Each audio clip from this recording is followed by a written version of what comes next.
Go.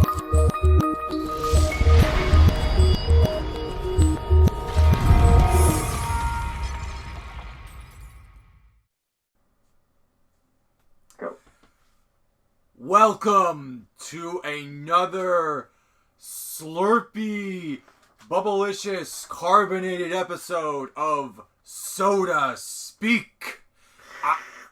I'm your DJ, Evan Mead. I'm your co-DJ, Lyle Groniger. Well, there can be two DJs at this party, and we do mean that because we're gonna be throwing up more albums. I am really sorry I couldn't be part of the last album's little escapade that you guys did, because I had to go off on a secret mission in uncharted space. Tell no one. So who do we got? We got myself, Lyle, and we've got. Let's let them introduce themselves. They're so to speak family at this point. Basically. Aww. Well, I'm Cody from the 90s. Farah Jacques, so to speak, sing along with me, public domain. Well, I can't top that, but I'm Josh. So, yeah, that sounds right. Welcome. So, we've got 20 more albums to talk about today.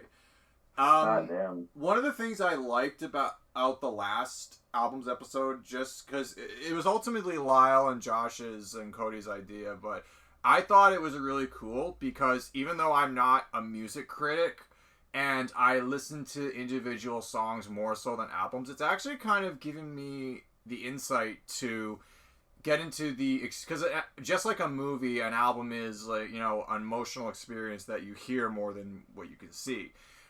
So I'm today I look forward to talking about my picks and what they've meant to me at different points in my life, because that's kind of the beauty of it. Like, music is a little more easier to listen to on the go, because unlike a movie, you're not glued to. You don't have to look at your phone like while you're listening to music. You can just go do whatever. Like, you can go travel, commute, and then that music is always there. And that's one of the things I look forward to talking about today. All right, great. So I guess I'll kick this off today. My first album for the night is Calculated by Heavens to Betsy. It's my only 90s album. I put a lot of restraint on myself this time. How dare you? Well, I mean, hey, he knows your gimmick, Cody. Yeah, you're going to out-90s me to death, Cody from the 90s. But this is a good one. A seminal album for the riot girl movement of the early 90s, Calculated was recorded by an all-girl punk duo led by Corin Tucker, who did lead vocals and guitar, as well as Tracy Sawyer on drums and even bass. The album has a very abrasive texture with a lot of feedback, distortion, and screeching vocals. It's very raw, and I've shown it to some people, and they're just like, what is this? And I'm like, it's good. You just have to give it. You just have to brace yourself a little. There are numerous tracks that detail certain themes such as feminism and sexism, white privilege, identity, and individuality. Many of the songs can transition throughout the album. Many tracks can transition from like fast-paced, heavy punk rock to slow, heartbreaking grunge. And Heavens to Betsy, it was very hard for me to find like details on the band because they were rather short-lived. This is essentially their only studio album. They also had a cassette demo. I don't know how the fuck you get your hands on that, but they lasted from 1991 to 1994. But rest assured, Corin Tucker, the lead singer, went on to form Sleater-Kinney, which would lead to great success in the indie scene throughout the remaining decades. So she's doing really well for herself, actually. I'm glad she moved on to bigger and better things. But in terms of should I wait? Does anyone have any notes, or should I do recommendations? Or I definitely want to check this particular group out because I do enjoy a fair bit of early Sleater-Kinney, and given a lot of the tone of most of this record, I can definitely see a lot of that translating pretty well, especially since I think for a compilation Heavens to Betsy we're on, they did collaborate with Carrie Brownstein, so even from that track, you can already tell the roots of what Sleater-Kinney are going to become are on here. Plus, there were several tracks from this record that were actually used in the video game Gone Home. Yeah, that's how I got to hear about it. I also heard about it in a movie called Izzy Gets the Fuck Across Town with Mackenzie Davis on a bicycle, and she gets across town, presumably. I still haven't seen it yet, but yeah. A lot of songs from this album are featured in the trailer and the movie itself. And coming soon, Samuel goes the fuck to sleep. And other such stories. I got a little segment I'd like to introduce on these musical volumes that we do. It's called Swan Song. Oh, yeah? So basically, I want you to guess out of the 3 songs that I listened to today off of this Heavens to Betsy, is that what it's called? Yeah, Heavens to Betsy. Heavens to Betsy. I listened to 3 songs, and I want you to guess which one out of the 3 that I really enjoyed. So, was it A, Calculated, B, Terrorist, or C, Complicated? Well, you love long songs, and I was actually going to recommend you this track, so I'm going to say Complicated. That is incorrect. Is it? Okay. It was Calculated. Calculated, yeah, that's because I got like a genuine shock out of that song because, well, first of all, when I was hearing the bass, I was like, yep, this is a Lyle song. It's entirely bass. It's just bass and vocals the whole way through. But secondly, like the vocals you just mentioned, like I had to run over to my Bose speaker to like quickly turn down the volume because the second she starts going, I'm taking everything! I was like, I had to run over to my fucking speaker. I had to turn down the volume because I didn't want like my neighbors to think there was like domestic abuse going on in this. Forget your speakers. My eardrums are taking a beating here. Oh man. Yeah, no, it was good. I got a genuine reaction out of it. It's of course not really my type of music I listen to, but like the fact that I got a genuine reaction out of it was nice. So. Okay. Well, I'm glad you got like that one. Other songs I'd recommend off the album are Axeman, which is this really nice grunge hit that it's almost like an anthem off the album. And if you're like a fan of 90s alt rock, then I highly recommend that one. It's very catchy. Ooh. Alright, you had me at grunge. Yeah. Complicated, which is like the longest track in the album, I really like. It's a very sad, bittersweet song that... It was a close second for me. Yeah, yeah. And I also, you mentioned Terrorist and Nothing Can Stop Me, which is the opener. Those are very, like, heavily distorted bangers that really show level sonic unrest that Corn Tucker was capable of, like, even so early on in her career. So, if you're into Sleater-Kinney, I very much recommend you try this. It's like proto-Sleater-Kinney, it's what I always call it, so it's good. It's good to, like, look into her origins. It's an unclean album, but it's very, very, it's very emotional all the way through, so that's my first one for the day. As an aside, I think some of the tracks from this record should have been used in that Netflix movie Moxie. You know, instead of girl listens to Rebel Girl by Bikini Kill once and suddenly thinks that, you know, she's DIY, should be listens to Calculated once. I know, Rebel Girl is very overplayed. I think other songs... As much as I love and respect what Bikini Kill did for the Riot Girl movement, I think it's a very safe choice for the sort of trying to describe the Riot Girl scene to a relatively average music fan. It is the one that comes to mind the most, but yeah, there are others there, and Heavens to Betsy is certainly one of them. Alright. Who is next? Who's our next victim? Mr. Cody. Mr. Cody McDonald. Alright, so my first album of the night, or day, or evening, or morning, whenever the hell you're listening to this. Yeah. So, out of all the lovely lady rock stars of the 1990s that my mom played in the car growing up, Sheryl Crow, Natalie Merchant, Sarah McLachlan, Alanis Morissette has grown to be my absolute favorite out of the bunch. Oh. And no other album showcases her talent more than a certain album. And it's a certain album that you have to swallow it down like a jagged little pill. One of Canada's finest, Cody, and thank you for not taking the Lord's name in vain. Oh my god. Some might say this record is the mid-90s alternative Dogma, if you will. Oh. Dogma. Thanks for that plug-in. It certainly is angelic, yes. Watch our Kevin Smith episode if you don't get the reference. I don't, so I moved on. If you can build more, I can just plug old episodes. Wait, Cody, you haven't seen Dogma? I have not, actually. That is the one right. So you sound like jackasses now. I've seen all of them. I've seen all of them except for Dogma. That's the only one that I haven't seen yet. Should we spoil it for Kevin you, or Smith movies. I feel like I just gave away, like, the ending. Oh, no. It's okay, Evan. I actually know about the cameo post-credits scene of Alanis Morissette. Yeah, totally. No, that wasn't a spoiler. I know about that. I think actually she was in the post-credit for Chainsaw and Bob Strikes Back. One of them, I don't know. Yeah, I think it was that one. Yeah. No, Okay. it's okay. I don't care. So about Jagged Little Pill.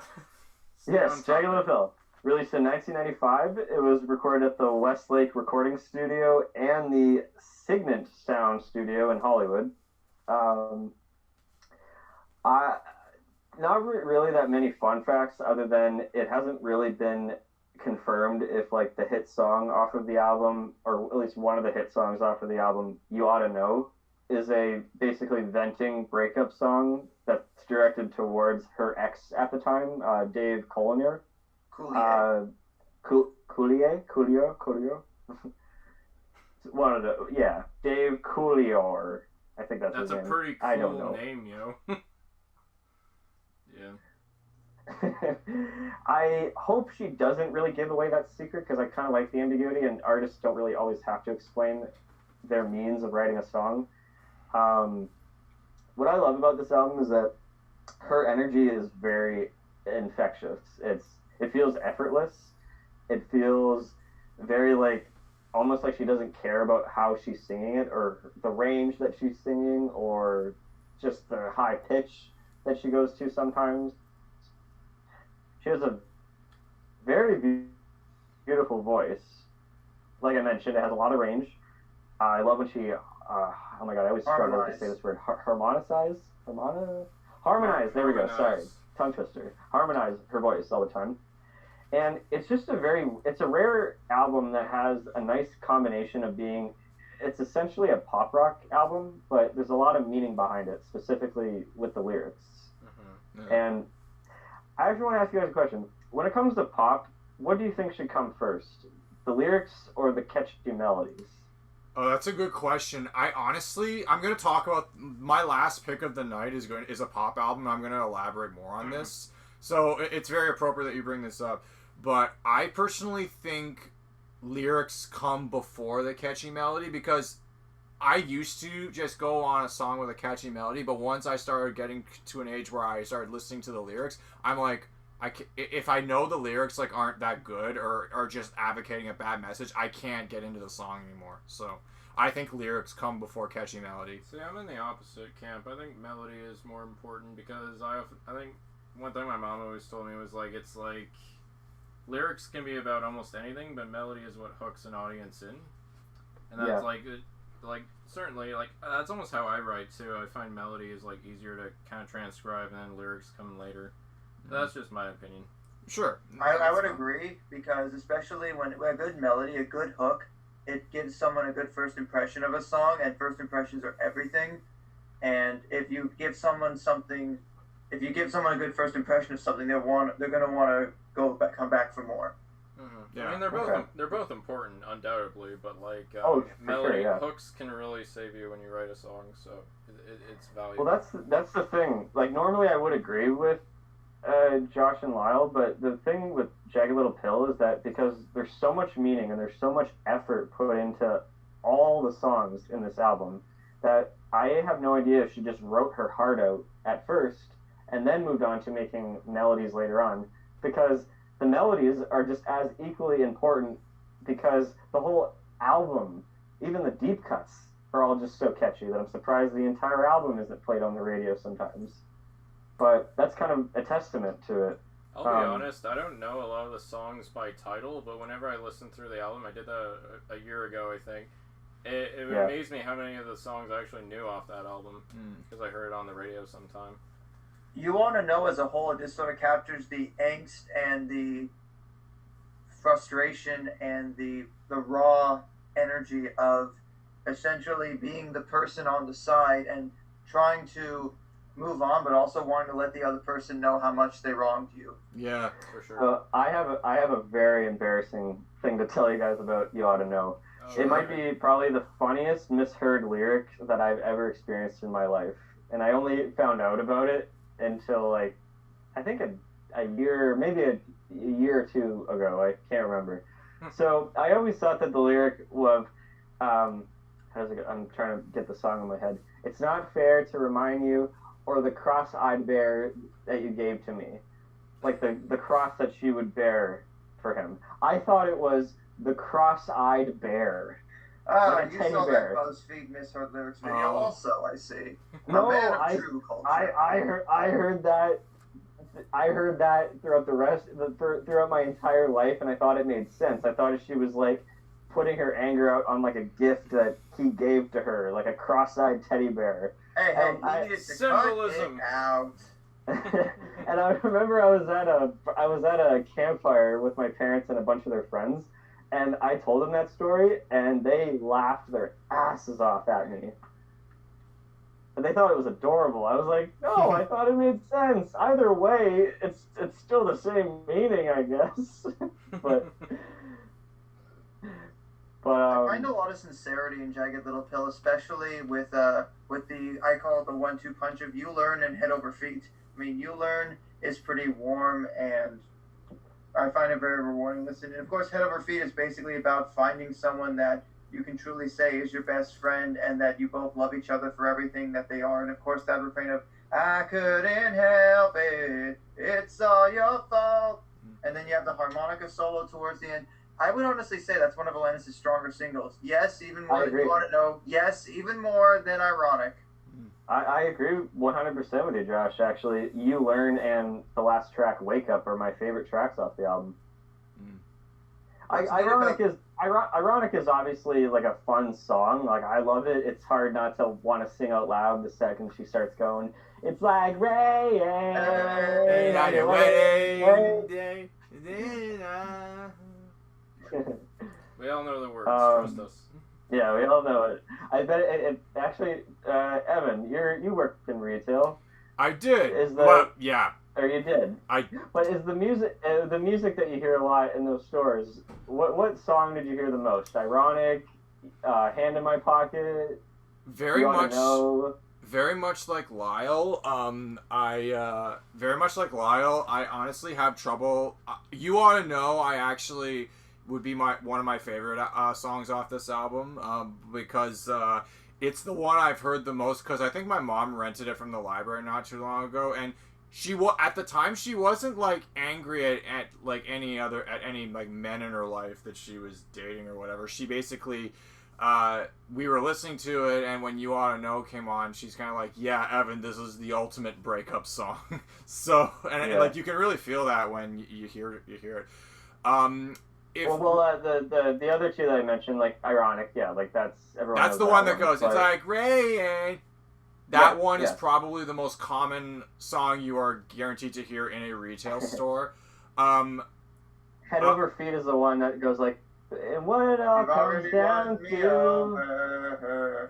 In spite of me. That one. Don't be surprised if I fall. Oh shit! Yeah. Sorry, the Head Over Feet. I was singing Hand in My Pocket. I'm sorry, Lyle, that I'm getting you demonetized so frequently whenever I'm in an episode. And what it all comes down to. As long as it's not an MP3, we're free, baby. Fine. Yeah, this is a cover. The reality is, Josh or Cody, the Head Over Feet and the other one I just mentioned, those are the most common ones you are guaranteed to hear in. Can we talk about our backing band and how awesome it was? Like, you get Dave Navarro, Flea, and Taylor Hawkins, and yes. Foo Fighters fans, you have Alanis Morissette to thank for your drummer. Wow. Wow. That's cool. It's true. Yep. Wait, so Flea was in her band? Well, he was in the You Oughta Know music video. Same with Dave Navarro. Yeah, it's the only track he plays. It's You Oughta Know. He did the bass recording for that one. Cool. The fun thing about this record in particular, that several tracks from it were in rock bands, so I had like some good exposure to this through the high school years.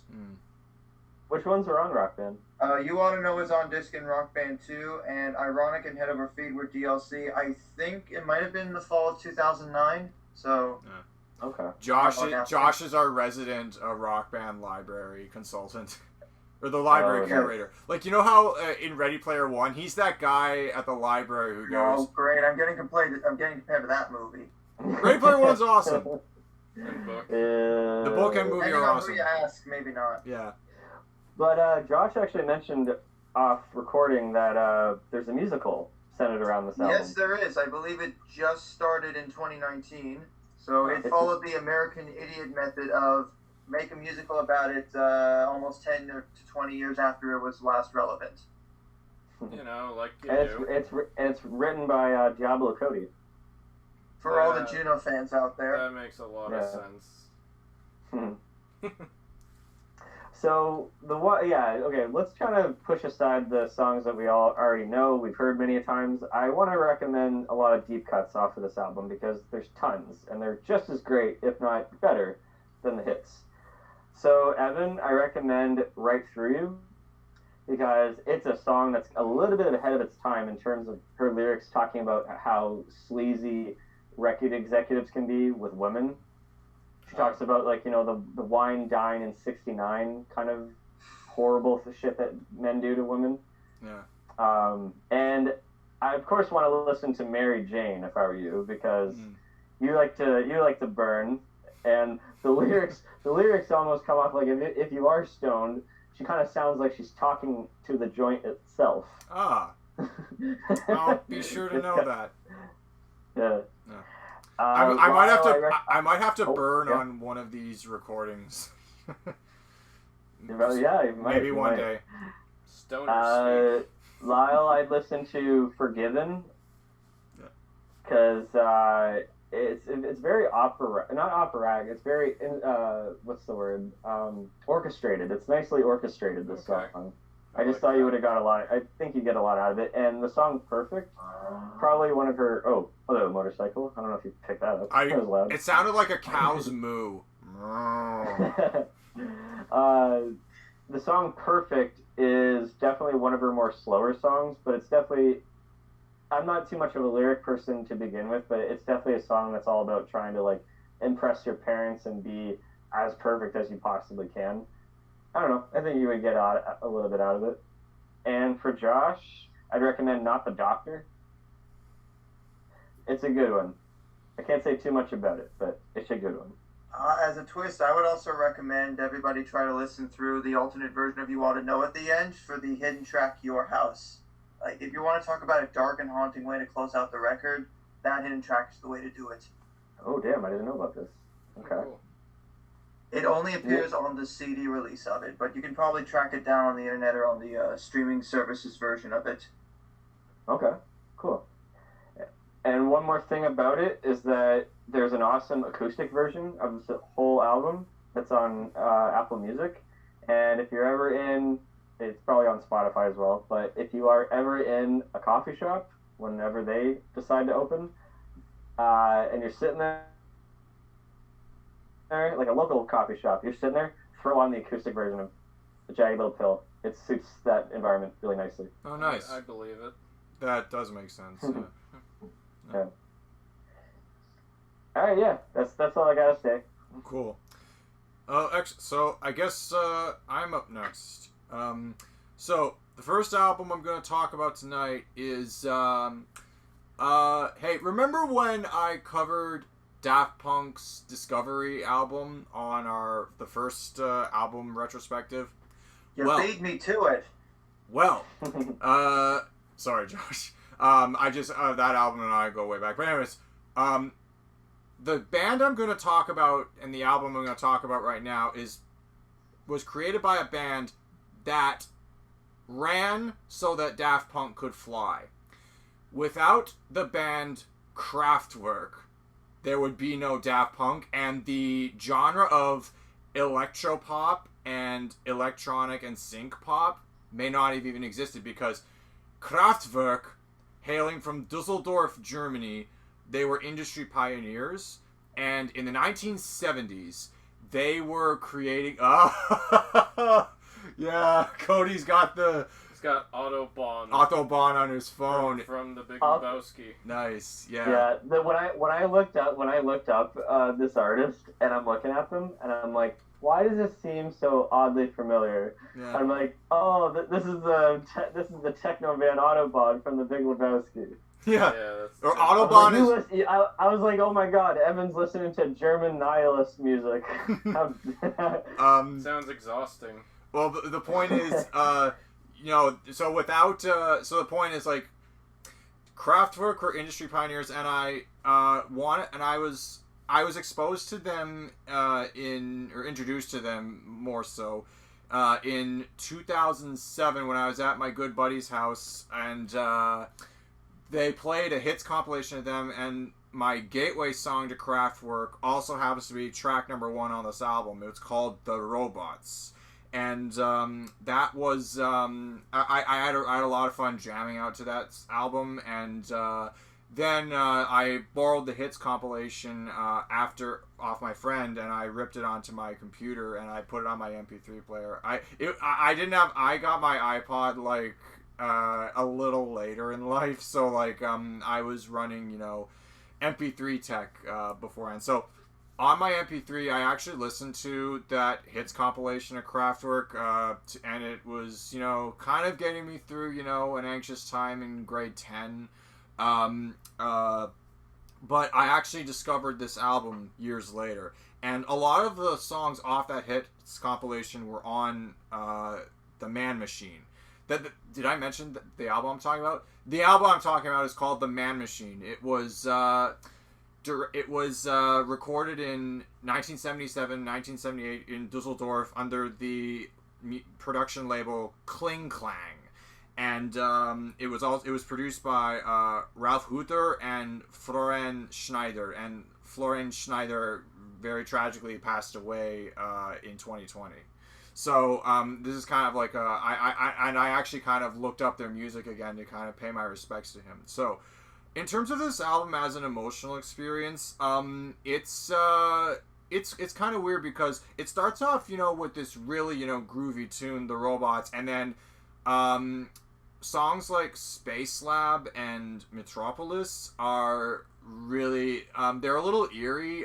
Space Lab actually gives me the creeps, I'm not gonna lie. But then it gets back into a much lighter mood with The Model, which is, I think, one of the most underrated love songs ever recorded, if I'm being honest. Because unlike most Kraftwerk songs where they just repeat one word or they repeat like a couple of stanzas, this song they actually bother to write lyrics where the whole song is about a guy who meets a model at a party and just wishes to meet her again, and it's quite real. It's very nice. The last two songs are Neon Lights, which is one of the most euphoric songs you'll ever hear.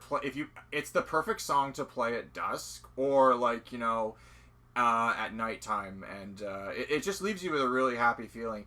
And believe it or not, Neon Lights was actually covered by U2 like many years later, and the U2 cover is its own thing. Like it's not the Kraftwerk version at all. And then The Man Machine, I actually think could be an unofficial theme song to Lyle and mine's apartment, which we call the Androids Dungeon.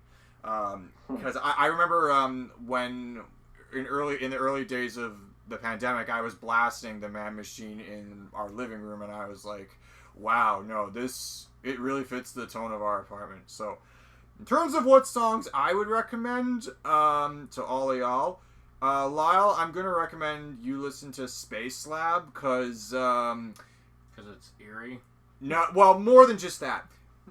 I listened to that song right after you showed me that episode of Love, Death, and Robots where it's extra. It's like the movie Gravity, but extra gory, where like the lady rips her hand off in survive, space. Yeah, no, that's a good show. No, I honestly feel like you could play the song Space Lab over that episode, and it would perfectly fit the tone. Okay. I guess Man Machine, because of our living arrangement. Yeah, Man Machine is also one I recommend. To Josh, I would recommend The Model. And The Model and The Robots, I would recommend. And Cody, check out Neon Lights. Okay. Yeah. I was going to say, I listened to the song The Model, and I really liked it. Yeah. Well, I like I said, I think it's a hidden gem of a love song that I never hear anyone talk about. Just because. No, I like The Model a lot, actually. I actually heard it a second time because I liked it so much. Oh, cool. Great. Awesome. Anyways, yeah, I no one really talks about these guys anymore, to be honest. And I think it's fitting you picked Kraftwerk today, because it's very fitting, because it got announced in the last couple of weeks that they will be inducted into the Rock and Roll Hall of Fame as part of the early influence category. That makes a ton of sense. I wish it was as a performer, but the politics of the Rock and Roll Hall of Fame will be for another day. But suffice to say, perhaps it also should have happened while Florian was still with us, but between this record, as well as the prior one, Trans Europe Express, and another prior one, I believe, Autobahn, those three records have really shaped not only synth pop, but there are aspects of them that I would argue shaped industrial music as well, with how cold and eerie they are. Oh, my point exactly. There are tons of songs on. There are tons of subgenres of music that would not exist if Kraftwerk wasn't doing their thing back in the 70s. So, well, not to mention, even from a cover-up perspective, they're all dressed in the red and black suits. Like, that sort of aesthetic, you would see similar groups. I mean, I would argue a group that came along later, even though they're part of the British New Wave scene and like synth pop, Depeche Mode, I would argue a lot of Depeche Mode's success is owed to Kraftwerk and what they laid the foundation for. Yeah, that's very true as well. So yeah, that's all I have to say about them. Great tunes, and yeah, Metropolis. I didn't recommend Metropolis to any of you just because there's 5 songs, and Metropolis is it's cool. It's my least favorite album on the whole track. There's not really much to it. It's your least favorite track on the album, you mean? It's my least. What do you mean? Every song is an album now. It's my least favorite track on. You said it's my least favorite album on the track. Did I? Stop confusing me. I'm confused. That happened in Volume 1. You would be like, I'm getting track and album mixed up. No. So Metropolis is my least favorite album on the track. It's not bad. In fact, I feel like a lot of Kraftwerk songs could work really well with some older video games, like some Super Nintendo games. You think that? I can hear that. Yeah. Have they been in any have they been featured in any video games? Because one of the albums I'm actually going to talk about later had a song in a video game that Josh knows about. So. I don't think they've ever been licensed for any video games, but I can definitely see some of the tracks from the Man Machine fitting right into like a Mega Man X game, or something that's a little bit more on the cyberpunk kind of thing. Not that cyberpunk, something like, Snatcher. Yeah. And before we kind of close the Kraftwerk chapter, I want to ask you guys something. If a band were to cover any Kraftwerk song that you know of, which would you want? Which band do you think would do a good job, and which song would you want covered by which band? Just some food for thought. I don't know. I have to listen to them. Honestly, I'd like to see a band tackle the title track from Autobahn. Maybe a post-rock titan like Godspeed You Black Emperor. Just have this like menacing, crushing dirge of a track. Godspeed You Black Emperor songs can range from like anywhere between 7 or 8 to sometimes close to 20 minutes anyway, so it's not out of the ordinary for them, but just to see like how they can take a really subtle building song and just pound it into you. Yeah. Maybe Depeche Mode can do a decent job at covering The Model. Oh yeah, that'd be cool. Nice. Yeah, and that's all I have to say. Kraftwerk.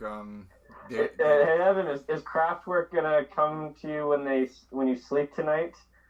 And because they want some money, They're gonna come back and cut off your Johnson. Ah. You're gonna drop a ferret in your bathtub. What's the joke? It's from Big Lebowski. Oh right, yeah. We just talked about that. All right. They're gonna come at you with giant, oversized scissors.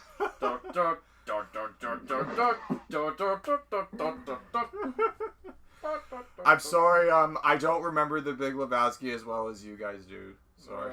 All right. I like it. Yeah. Am I the only one here who hasn't made enough Big Lebowski jokes?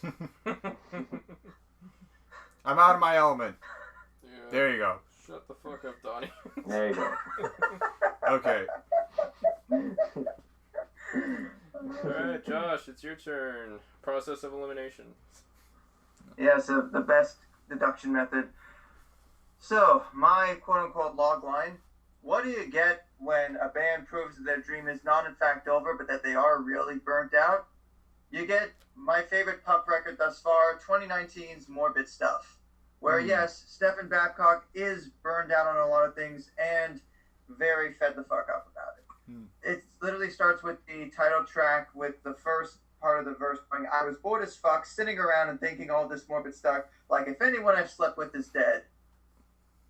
And it goes on like that, especially, you know, post-pandemic world, there are a lot of things that have affected people to the point where they just, you don't really know what to do with yourself or what to really aspire to because you feel like you've lost a lot of that idealism you once had. And coming from The Dream Is Over, where the whole point was Pup proved that they still have it, the Morbid Stuff is just, it's one of the happiest records about basically giving up. And I love it so much for that. I mean, there have been so many great tracks on here that sort of speak to that same sort of theme, but I would honestly recommend a track like one of the main singles, Kids, just because it is basically, he doesn't really care about anyone else except who he's with, you know. Just like the kids, I've been navigating my way through the mind-numbing reality of a godless existence, which at this point in my hollow and vapid life has erased what little ambition I've got left. Like, it's so sardonic and depressing, but damn if it doesn't hit. Yeah, I like Pup a lot, so I'm glad you gave them a shout out. They've been one of my favorite bands for probably, I think, since around the mid-2010s. I do have all their records. Cody, I actually think you might like the track Scorpion Hill. It sort of starts off with this slow acoustic passage, and then as it goes on, it's basically about someone who feels like they've missed out in life, and then as they start to get their life together, everything just takes a dark turn, and then just the way it ends it's pretty dark, but it's also one of the more subtle in terms of like building tracks Pup has done thus far. You said Scorpion Hill? Yes. Okay. Well, it's time to play a game of Swan Song. Because I listened to 3 songs. I want you to think of the one that I like the most out of these 3. Okay. So, was it A, Kids, B, Free at Last, or C, Sibling Rivalry? I was going to get to Sibling Rivalry myself because it's one of the tracks where it's like, it does sort of speak to, sometimes you'll like your sibling, other times they really bug you, and I can definitely relate to that. I would say, though, I'm going to maybe go in the middle and pick Free at Last. You got it. It's a good one. I like it. Just 'cause you're sad again, it doesn't mean nothing. It doesn't make you special at all. I can relate to that one so much. The cool thing about this, especially with the album rollout, was they actually put out the chords for the track first before even doing a music video and encouraged their fans to just submit stuff to them of like them performing the song without any real like indication as to what it sounded like. It was kind of a neat thing, you know, like the idea that you could interpret the song in your own way and it could still stand as something unique. Evan, I would actually recommend a track like Bloody Mary, Kate and Ashley. Okay. I love It's that like name. it combines Bloody Mary and Beetlejuice with a hook like, are you real or fake? Right. Are you alive? Am I awake? This must be some kind of mistake, a trick of the eyes or the drugs that I'm taking. It's like this sort of, it's mellow, but it's also got this time signature thing. They like to play with time signatures sometimes, and I think this one particularly is pretty fun. But to all of you, listen to Full Blown Meltdown. Like, that is one of the heaviest tracks this band has done. And well, I said it when the track first came out, when it goes into that, like, post-breakdown riff near the end. I want an entire song of just that. Like, cool. Sometimes Pup gets lumped in as a post-hardcore band just because of the heavier passages, but this track in particular made me think that an entire record of stuff like this, like Pup going more along the lines of maybe a little bit bordering on Converge, if you guys have heard of that group. I particularly love a lot of their stuff. I think if Pup were able to do some more of that stuff, I think it would be really enjoyable. And then, of course, there's also a really funny lyric that probably you and Lyle would relate to more, Evan. Basically, in the second verse, about basically just getting high on a van on the way to St. Catharines, while I guess the other person is getting into the art scene. And back in the city, I was on a tear, high-fiving every shithead on Queen Street. So just highlighting that cultural juxtaposition between. Well, in our case, it would be King Street, because that's where, when the Toronto International Film Festival comes to town, that's where the administrative center is, and that's where the business center is, and that's where the light box is. So that's where you do most of the networking. Yeah. So, yeah. I do agree, though. Pup would make an incredible amount of good, like, post-hardcore stuff. They have the chops for it. Absolutely. Definitely. I think a lot of it owes to the fact that just Stefan is already a fantastic lyricist. Like, he puts his all into everything, and the fact that, the rhythm section of Nestor and Zach, like, those guys have, especially with Full Blown Mouth, like, that's one of the few times you can hear Nestor's bass actually pretty clearly, and it's like, I want that tone for everything. I want that tone. Give me that tone. I actually say give you that tone. Yeah, I'd like a tone. A tone, let alone any tone. He said it. As much as it ends on the more downtrodden city, which is just sort of more a reflection on not really like the idea of feeling like how people get priced out of Toronto, just feeling that he doesn't really belong in such a big city scene. And it does feel very much like, it was recorded during a rainy day, or at least that's the mindset it captures. And especially for an album cover where they're all basically playing blindfolded musical chairs with butcher knives and deflated balloons, like there's a real honesty in that. And as much as it's supposed to be ironic in the theming, I can't wait to see what else they have. I mean, they put out a sort of B-sides EP last year, This Place Sucks Ass, with some B-sides from this record and a couple covers, but I can't wait for the next proper record, because if this is where they've been going, I really can't wait to see what else they can do from this point. Totally. It's funny when I was hearing these few songs, I was actually reminded of that album by Spanish Love Songs that you were gushing about in the last episode. Yeah, I mean, they run in similar circles. And I don't know, but I feel like Spanish Love Songs might have opened up for Pup, or maybe it's like, maybe they will sometime soon. Oh, you would be there when it's safe to go. Maybe. This is an aside, but I'm not always one for being around groups of people, especially when it comes to heavier stuff. I haven't been to too many concerts in general, so we shall see. Yeah, I've had some bad experiences in crowds, especially if it's rowdy, so I hear you.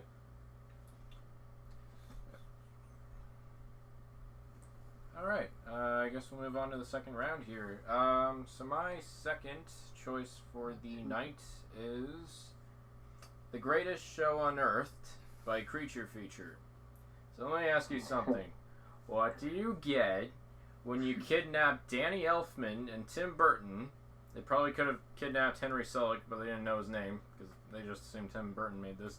And they say, listen, you motherfuckers, we want more Nightmare Before Christmas. You get us more Nightmare Before Christmas. And they're like, oh, we're done. Just leave us alone. Here. And then you have Creature Feature. It's a gothic electronic band, and they are masters of crafting eerie delights for the listener's ear. And this is their... eerie for the listener's ear. eerie ear biters here. Whoa! Alright. I'm here all week. So this is their debut album. And chances are, if you were, like, heavy into YouTube back in, like, the early part, like, in 2008 and 2010, you probably have heard at least one of their songs. I remember it was featured in, like, a Nostalgia Critic episode. It was, like, top 11 mindfucks, It's in a lot of compilation videos I used to watch. That one. Oh, does it go, all you need to understand that everything you know is wrong? No, that's Weird Al Yankovic, but I'm saving that No. for a future episode.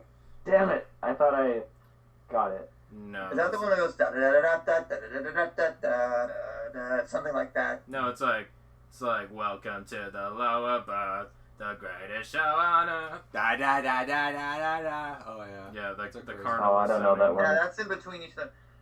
This album art reminds me. It's like this band sounds like if you mix the Misfits with, yeah, like I guess parts of Oingo Boingo.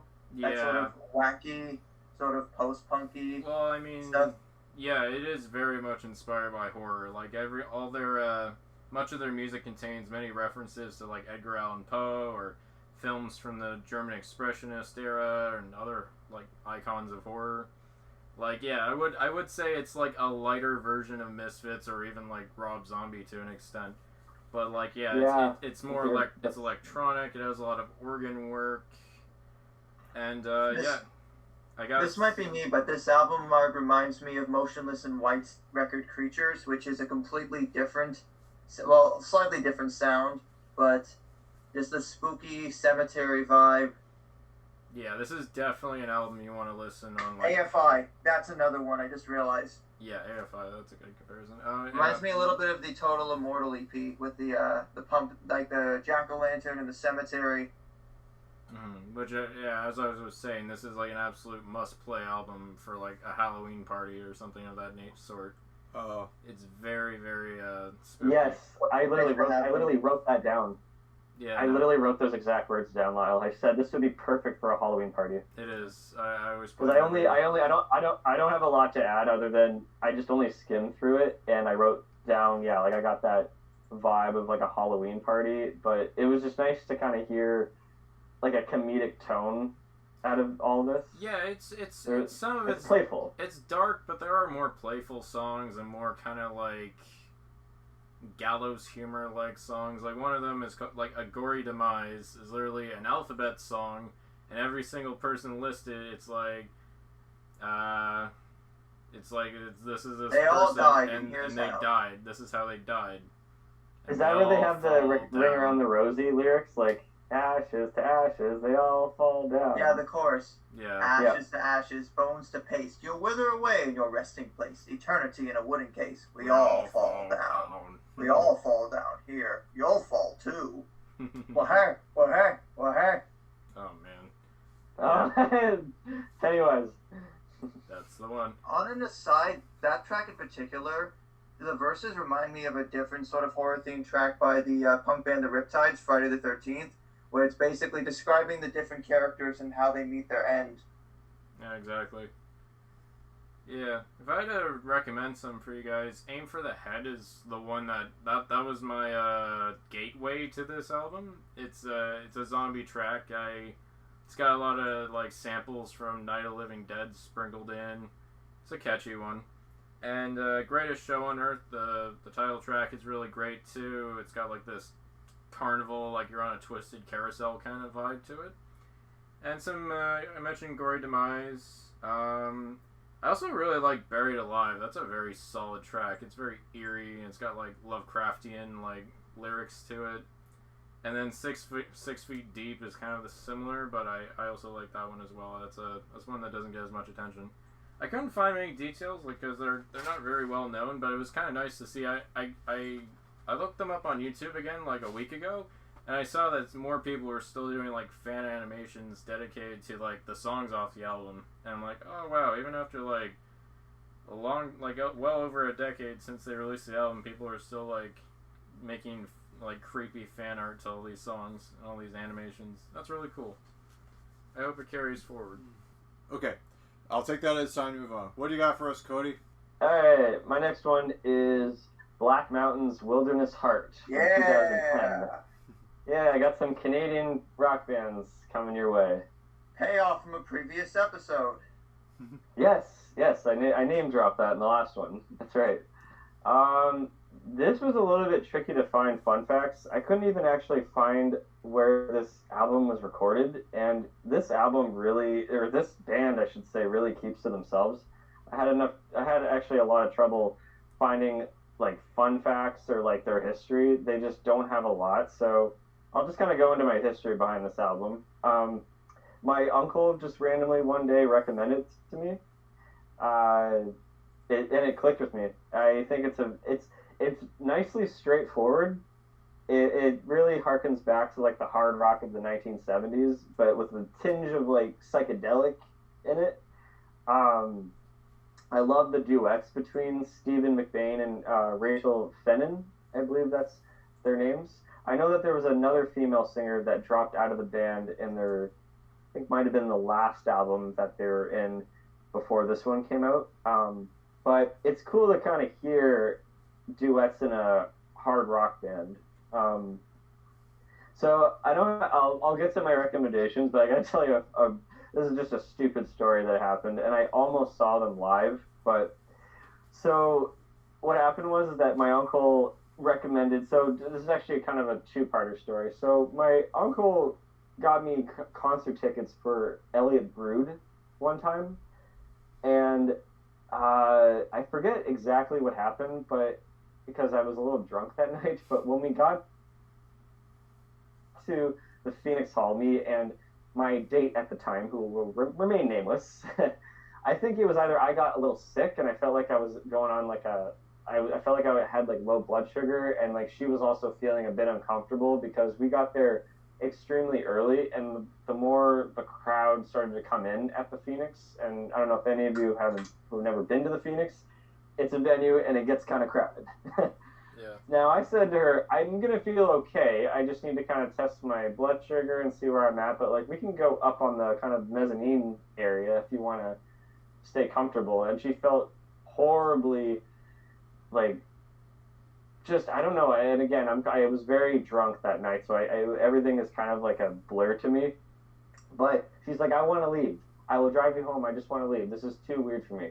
And then funny enough, after we got out of there, we drove to like this parking lot, and then like she started to feel a lot better, and she's like, "All right, next time this won't ever happen. Promise me. It's just we will redeem ourselves the next concert we ever go to."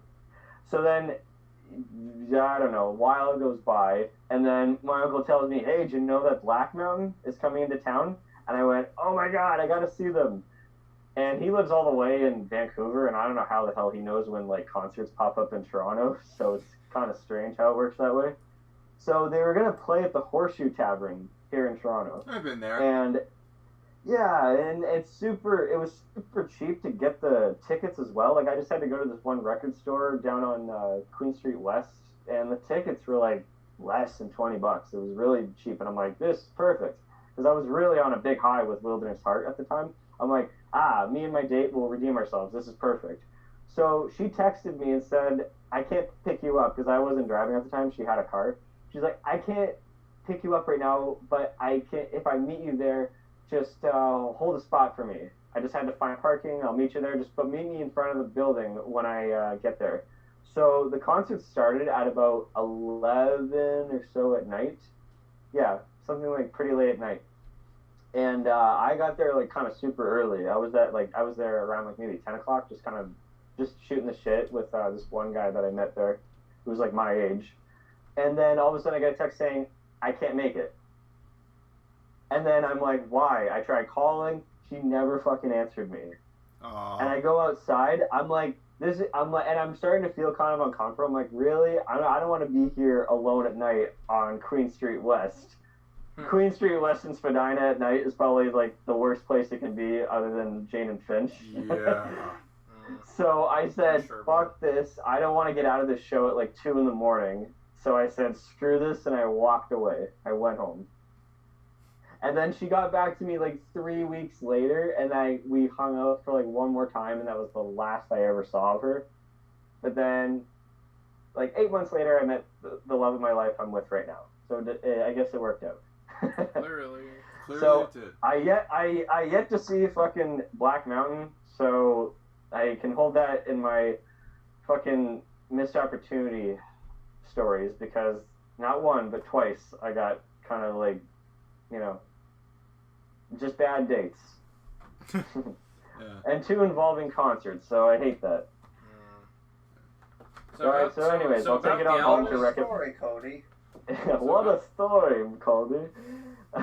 I was gonna say though, your uncle might have known they were coming because they are also from Vancouver. So.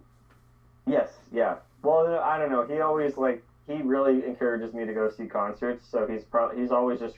This is a pre-pandemic world, of course. He was always saying, "Hey, do you know this person's coming? This person's coming," and I'm like, "Okay, I'll try to make it," but I end up not going because the thing with me is I don't see concerts by myself. That's just a rule of me. I can go see a movie by myself, totally fine. But I like to experience a concert with somebody. Yeah. I need company. Cody, I'm the opposite. See, I've been to concerts for local bands that my friends were in. Like when Josh and I were in high school, quite a few kids we knew would do shows at places like the Rock Pile or the Horseshoe. I would go with friends, or if I knew that friends of mine were going, I'd meet up with them there and just kind of unofficially hang out with them or whatever. So I'm a little more lax when it comes to concerts. It's weird. I'm willing to go by myself. When it comes to movies, though, I always try to go with someone as often as I can. I'll make exceptions once in a blue moon, but yeah, I'm the opposite. I can be okay with going to concerts without someone or meeting someone there, but movies are a little are I have to go with someone. Yeah. So Cody, how hard does this album rip? What? How hard does this album rip? I don't know what this means. Is it good? It is good. It's pretty great. Well, for a heavier rock album, I would expect there to be a good amount of guitar on it. How about you talk about it, Cody? I'm Yeah. curious. We've been kind of dancing around the issue. I mean, okay. It's well, I kind of mentioned before, it is kind of like a throwback to Southern rock, primarily from the 70s. The ones I'd recommend to you guys is I'll do a pair for you guys. I'll do a melodic song and a more of a heavier song. So for Lyle, absolutely listen to the heavier song Roller Coaster because it has an awesome bass line. Oh, with yeah. boom, boom, boom, no, no, no, no, no, no, no, no. It's great.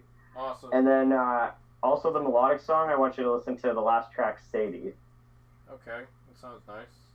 Has a lot of atmosphere in it, and it is a nice duet between the two singers, and it's a lot more acoustic heavy. Not too much bass, but yeah, good atmosphere. I think you'd dig. Okay, great. Evan, the heavier song, I would pick my favorite track off of the album, Old Fangs. Oh, nice. It kicks ass. It's a kick-ass song. It has a nice organ towards in between the singing that kind of amps up the song a lot more because it's a heavier song. And the melodic song, I go with The Space in Your Mind. Again, just a nice duet. I can't really say much about it. Yeah. And for Josh, I would recommend the heavier song, Let Spirits Ride. It's very fast, and it's very heavy, and I love it. And Radiant Hearts would be the melodic song I'd recommend. Yeah, not much to say about fun facts. Again, this band is kind of to themselves, but I wanted to give a nice shout out to Canadian bands, especially independent Canadian bands, and I think they're a lot of fun. And it's a nice teaser for the next album that I'll talk about because while they're not really in the same vein, I'd say that if you like that kind of 70s throwback to rock and roll, this is up your alley. It makes me want to play Saints Row the Third because Let Spirits Ride was in there, and now that they've put the remastered version out on Steam and everything, I might actually try that. Yeah. Okay. I look forward to hearing this bout of local talent, and it's cool. Thanks a lot for the personal story too. I mean, it's always interesting to hear, how music kind of transcends our own lives and what it means to us. Yeah. Just basically, don't be with anybody who's on the fence about concerts. Sure, that's good advice. All right, Evan, you are up. Okay, so the next album I'm gonna talk about is okay, you know what? I'm just gonna talk about this one. I'm gonna stay in the set. This is the last album I'm gonna talk about that's from the 70s. 70s happens to be my favorite era of music, but everything else we're gonna talk about tonight is gonna be not in the 70s. So, the album by Jim Croce, "You Don't Mess Around with Jim," is an album I actually discovered about 4 summers ago when I was moving out of my family home of 20 years. Basically, the time came to move, and I was still kind of, sorting myself out and also apartment hunting with Lyle over here. And while I was doing that, and my mom was also kind of, looking for another place to that too. So I knew that, I wasn't ready to move out, so I was just going to go wherever she went and stay with her for a little bit until I was ready to find my own place. And as we were saying goodbye to, as we were packing up my family home of 20 years, my mom put on a playlist of old 70s stuff, and we heard a bunch of stuff. And the song "Operator" was on this list, and I remembered this song because about 20 years earlier, my dad had that song on a folk soft rock compilation, and that song, the song "Operator" is a song about a guy who is trying to say goodbye to someone who cheated on him, but he just can't bring himself to do it. The whole song is about, closing a chapter and opening up another chapter, and it sounds like a bit of an upbeat, happy song, but it's actually you can feel the sadness in what he's saying. It's probably the most melodic tune on the track, which is why I recommend it to everyone. But anyways, I'm harping on the one song too much. This song, it was my gateway to Jim Croce, and then I was prompted to discover the rest of the album. The rest of the album is really good. Some of his two of his other most famous songs are on this album. "You Don't Mess Around with Jim," and Lyle and I have a bit of a funny karaoke story. Basically, if you're familiar with the tune "You Don't Mess Around with Jim," it's a song that is basically it's very upbeat, and it's very joggy, and I accidentally sang "Back Home They Call Me Jim." I was saying, we were in a karaoke bar, and I was saying, "Back home they call me Slim. I mean Jim. Fuck!" I sang that into the mic, and it's something that we like to laugh about. We like to laugh at ever since then. The three of his all-time favorite hits were on this album. So there's "You Don't Mess Around with Jim," there's "Operator," which I talked about, and then there's "Time in a Bottle," which was in that that sequence in X-Men. Was it Days of Future Past? Days of Future Past. Yes. Days of Future Yes, Past, that's where when Quicksilver was doing his thing around the kitchen. yeah, Quicksilver thing. Yep. I actually did look this up. That song is a very common song to be played in any show or movie that involves time travel. And it was in the movie Clock Stoppers, which I still haven't seen, but I just saw it was one of those. It was one of those movies that the song was featured in, and so those are the hits.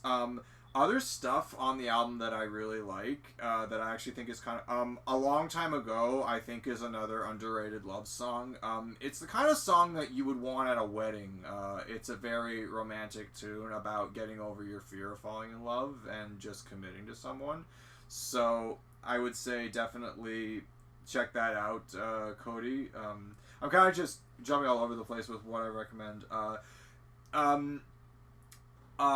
Hard Time Losing Man is alright. It's a very, upbeat tune. I recommend that to Josh. New York's Not My Home is kind of one I'd recommend to Lyle. Or that, or Photographs and Memories. Although Photographs and Memories is a little sadder. But fine. yeah. But yeah, it's cool. Wait, so you're telling me a song that has a photograph in it can be sad and haunting? Oh, yeah. Look at this photograph. You had to go there. Minor key. Oh, look, a meme. No. Look at this graph. Your photograph. Okay, you are Josh. You are so lucky that you're not in the presence of people with animosity towards Nickelback, because if you've seen our Guilty Pleasures episode, you'll know that Cody and I have a bit of a soft spot for them, so you're off the hook for that little stunt.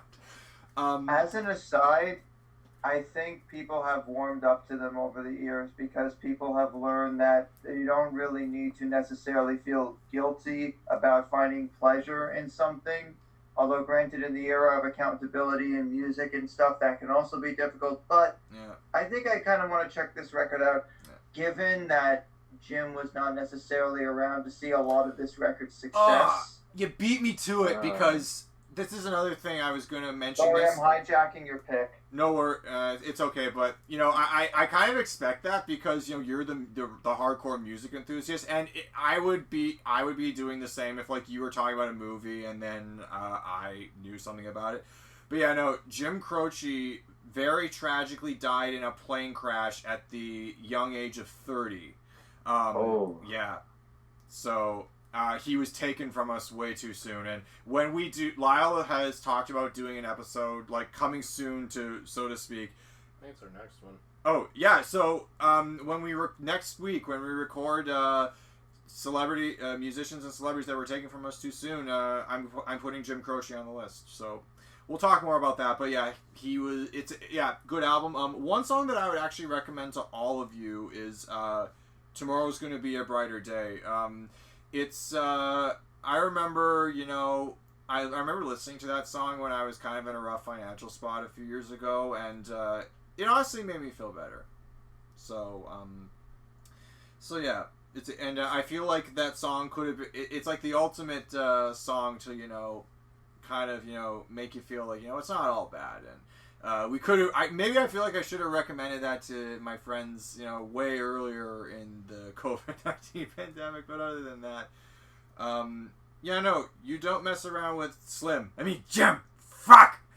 I'll be honest with Snap you. into a Jim Croce. I only know that song because of Stranger Things Season 2. That's right, yeah. You don't mess around with Jim. It plays when Hopper is reorganizing that guest house That for... shack for 11, yeah. Yeah. And that's, yeah. Which, and I would, I kind of wish we hear, I know we hear Jim Croce songs in movies and other shows a little bit, but I wish we could hear more of them. And the only, now that I mention it, the only other movie that I can remember hearing a Jim Croce song was actually Django Unchained. I Got a Name, which is not on this album, but I Got a Name is in that. That's a pretty big one. Yeah, I Got a Name is probably one of his biggest songs. Yeah. Anyways, that's all I have to say about this album. It's really good. Well, gentlemen, I hope your seatbelts have buckled and your trays are kept in the upright position because we're about to go on a trans-Pacific musical journey back to the East with another one of my favorite J-rock bands. I would argue this band is a Japanese Weezer, and with all the quality intact. Yeah. All right. My next pick is Solfa, the second studio album from Asian Kung Fu Generation, released in October of 2004. Yeah. Now, I would say Masafumi Goto is the Japanese Rivers Cuomo in terms of not only does he has a really good ear for melody, but he also writes some really emotionally powerful songs. Especially with this record, you get a lot more of there is a little bit more of a shoegazy atmosphere at times, but when the hooks on this thing hit, they hit really hard. Right from the opening track, Shindokaku, just that once everything kicks in, like that's the radio rock that was everywhere in the mid-2000s. And while on Genius there are English translations, it's hard to really, I will say, because it's a second language kind of thing, although one of our friends is studying it, as someone that's known a bit about it for many years, it is hard to grasp the true meaning of stuff without it being in its native language. But I just love the harmonies on here. I love the guitar parts, and there are some really good solos, especially on one of my favorite tracks that I would definitely recommend to. I would recommend to everybody, but Cody and Evan especially should check out Kimi no Machi Made, the third track. That little the sort of anchored guitar of that tone. I listened to this record a lot in the 2013-2014 era when I was finishing up college, and hearing this record in the fall just makes you picture the leaves changing color and falling off the trees. You're walking through the common area of York University or the York campus of Seneca College, and just it's a transitory period, but a hopeful period at the same time. And if you've ever watched anime, then you probably know Rewrite because it was the final opening song for Full Metal Alchemist. And I love it. Because I like that song Rewrite a lot. Yeah, Rewrite is great. I think it's either, what's track 4 here? It's either My World or Siren, I think, where it gets a little bit more shoegazy, a little bit more open-ended, because towards the middle, you do really get a lot more of their sonic depth. But I've got a story about the closing track on here, which is my favorite Asian Kung Fu Generation track, and one that I recommend without reservation, Loop. So, much like a lot of my favorite music, I first heard it in a video game.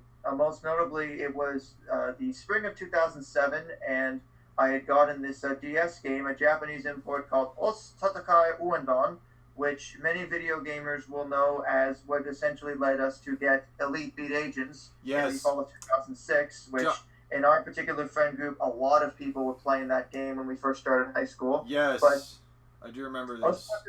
Os Tatakai Uendon came out the year before we started high school, but I heard a cover of Loop in that game and fell in love with it, and then really fell in love with the track itself. It's got a little bit of that dance rock vibe as well, but just with a great guitar line. The vocals are really enjoyable. Plus, the little guitar solo on the bridge related to this. At the time, I was playing trumpet in a high school band, and I thought I was so cool. I thought, I'm going to learn the guitar solo to Loop on my trumpet without looking at any tabs of sheet music, without any transposing whatsoever. And not only did I do that, I pretty much learned the entire song by ear. So, nice. One of the few times my brain actually did something good when it came to playing music. Very good.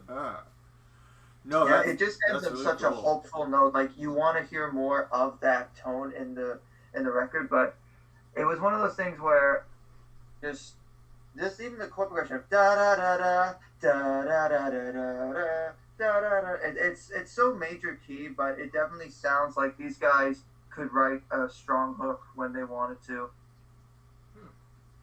Yeah. This is your second pick in this musical volume segments that you choose a J-Rock album. Yeah, it happens to be because I've loved this album for quite some time, and I think just from a visual perspective, it serves a good purpose as well. While they did re-record this record in 2016, I think the original version of it still holds up incredibly well, and I would also recommend checking out the earlier stuff as well. I think the track Haruka Kanata is pretty well known in Japan as well. But this is the record you guys want to listen to if you want to get into AKFG, and then maybe go forwards from here, because they've been around for 25 years, and I think they put out a record in the last couple of years. Yeah, the latest record, Hometown, came out in late 2018, so they're still around. And I'm really glad I got a chance to cover this. Unfortunately, it is on streaming services in the West, so if anyone wants to check it out, I highly recommend you do so soon. Yeah, I'm interested. As soon as you said J-Rock Weezer, I was on board. Because instead of having yet another colored gimmick, you get actual music that speaks for itself. I'm happy you brought this up because I do remember Elite Beat Agents. I never owned it, but I was able to play it retroactively through you guys, because you and our other friend own a copy of the game. And but the reality was, I remember you going on about how Uondan was a big precursor to what Elite Beat Agents became in North America, and you went to great lengths to get your hands on a copy of that game. And well, I wouldn't say getting something on eBay is great lengths now, but I guess when you're a teenager who, doesn't really get a lot of stuff off the internet in the mid-late 2000s, yeah, it was a big deal then. But it wasn't even really, it's more like a local seller had a copy, so... Sure. At that time, though, it was a big deal. Yeah, no, because I kind of remember, like, around the time we were, just entering our teen years, like, going on eBay was almost this taboo thing. I don't know what it was. But yeah, glad you brought that up. And then there was that, one of our buddies in our class kept asking, I remember he kept, as soon as the day you brought it to school, he kept begging you to borrow it off of him, and then that kind of caused some problems because he got a little too attached. Well, I mean, to play devil's advocate, the original Japanese version got a sequel in 2007, and one of the people in our home got that game, and I borrowed it from that person a lot. So perhaps I returned the favor in time. But the moral of the story is that Sulfa is a J-rock record that I don't think gets enough love in, the West, just because it was doing some things a little bit differently than what some of the major rock trends in the West were in 2004, 2005 era. But definitely even look up the music video for Loop and Loop. It's just a fun time, and there's a jump rope, and there's a guy listening to the song on an MP3 player that looks like a small cylinder or tube, because that's how MP3 players were back then in Japan. And I'm not sure how I'm going to follow this up for the next volume, but we'll see. Sounds good. All right. The J-Rock journey must continue. Yeah, expose us. Next up on my list is Ugly is Beautiful by Oliver Tree.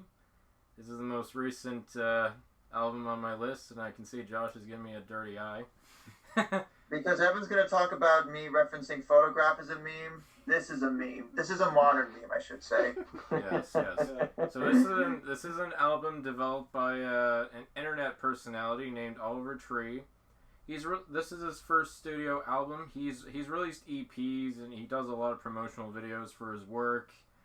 The biggest thing with him is that he performs as a character. So if I had to compare him to anybody, he kind of reminds me of Joji, like the Filthy Frank guy. Oh, just a little bit of a toned down, like Pink Season. Yeah, he's not like gross or like ridiculous. He's more absurd or like just like hyperactive. And it's just like, if you watch any of his music videos, you really get that vibe anytime he's in character. He even does like a lot of like Instagrams where you can't even tell if he's in character or not. Sorry, do I sound like a boomer by saying Instagrams? Everyone's laughing at me. Okay. No, I was laughing because you said Joji, and I remember there was a Pink Guy song.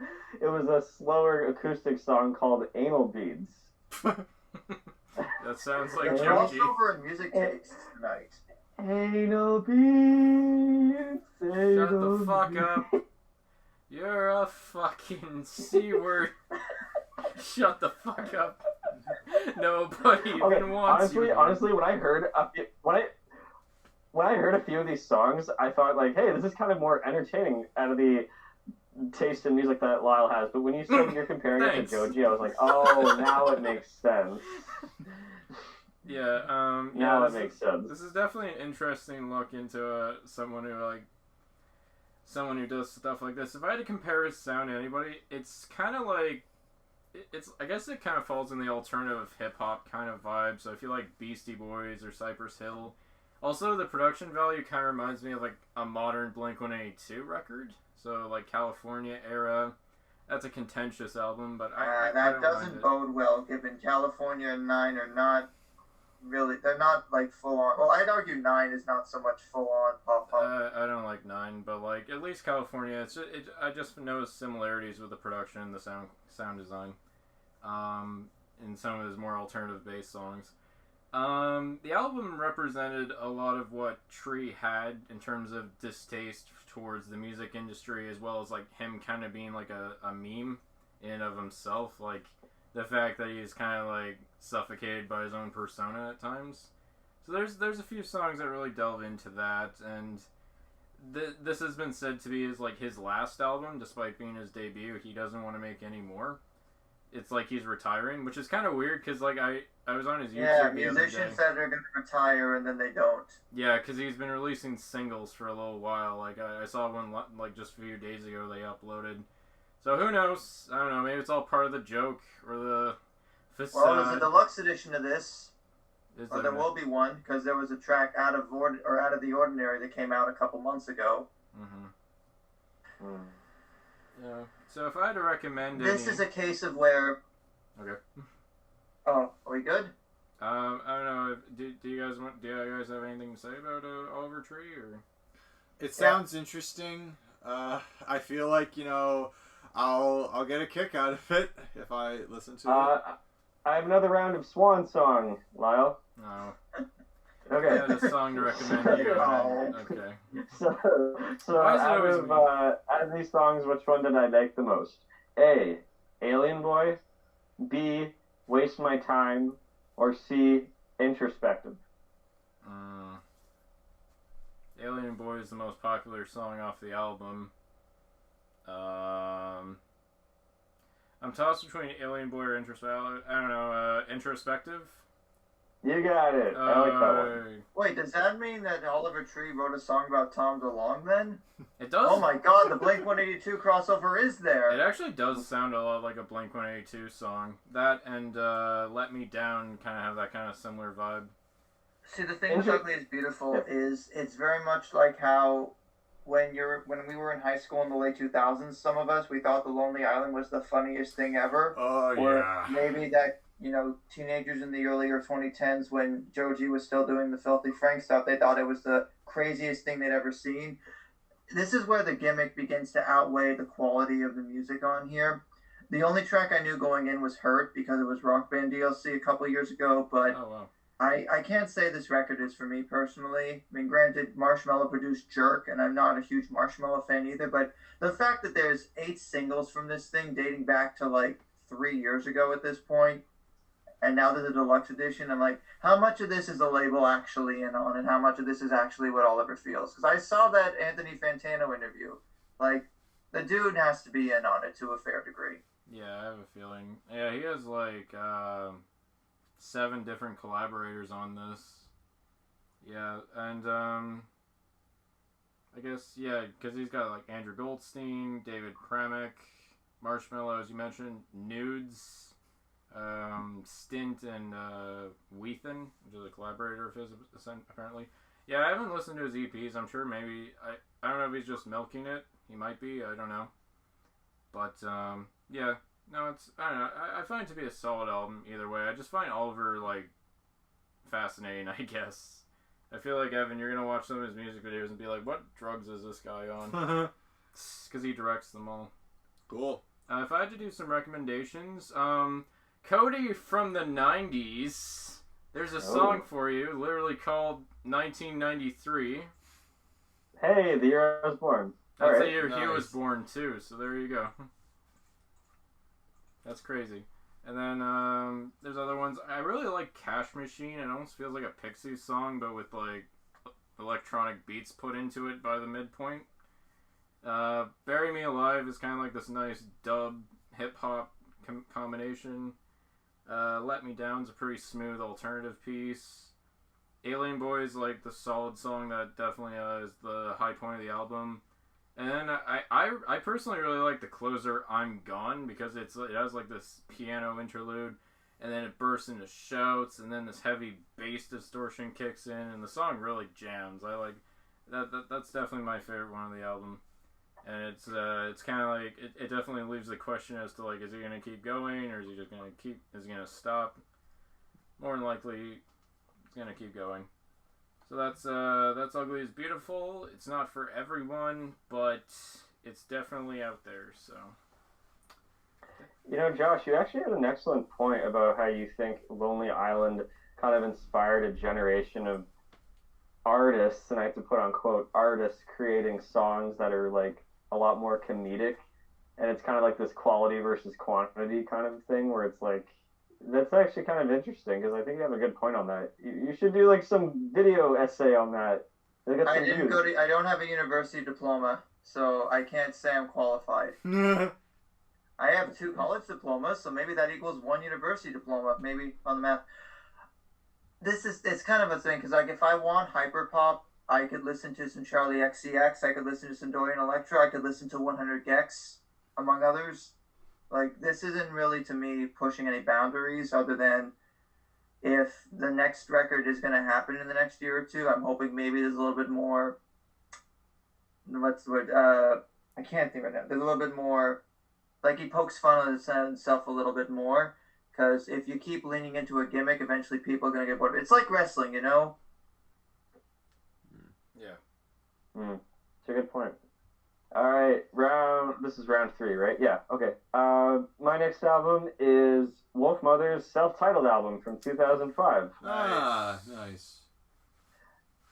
And they're an Australian band who recorded this album at the Sound City Studios in LA. So I don't know what made them go all the way across the ocean to do that, but hey, it paid off because this album kicks fucking ass. So around 2006, coincidentally, a lot of things were occurring that this album was eventually going to be something we were going to listen to because I watched Jackass #2 and the song Joker and the Thief featured in one of the sketches. It's all about that opening guitar riff.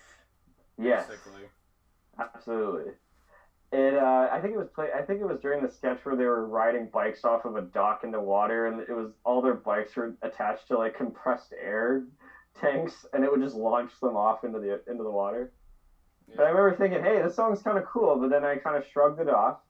And then I remember my dad and I were driving, and Woman came on the radio, and both of us looked at each other like, this song kicks ass. And then all of a sudden, like maybe like shortly after, my uncle literally mailed the actual CD to my mom, and I just remember hearing like my mom playing this album. I'm like, this is good. Starts off with Dimension, just a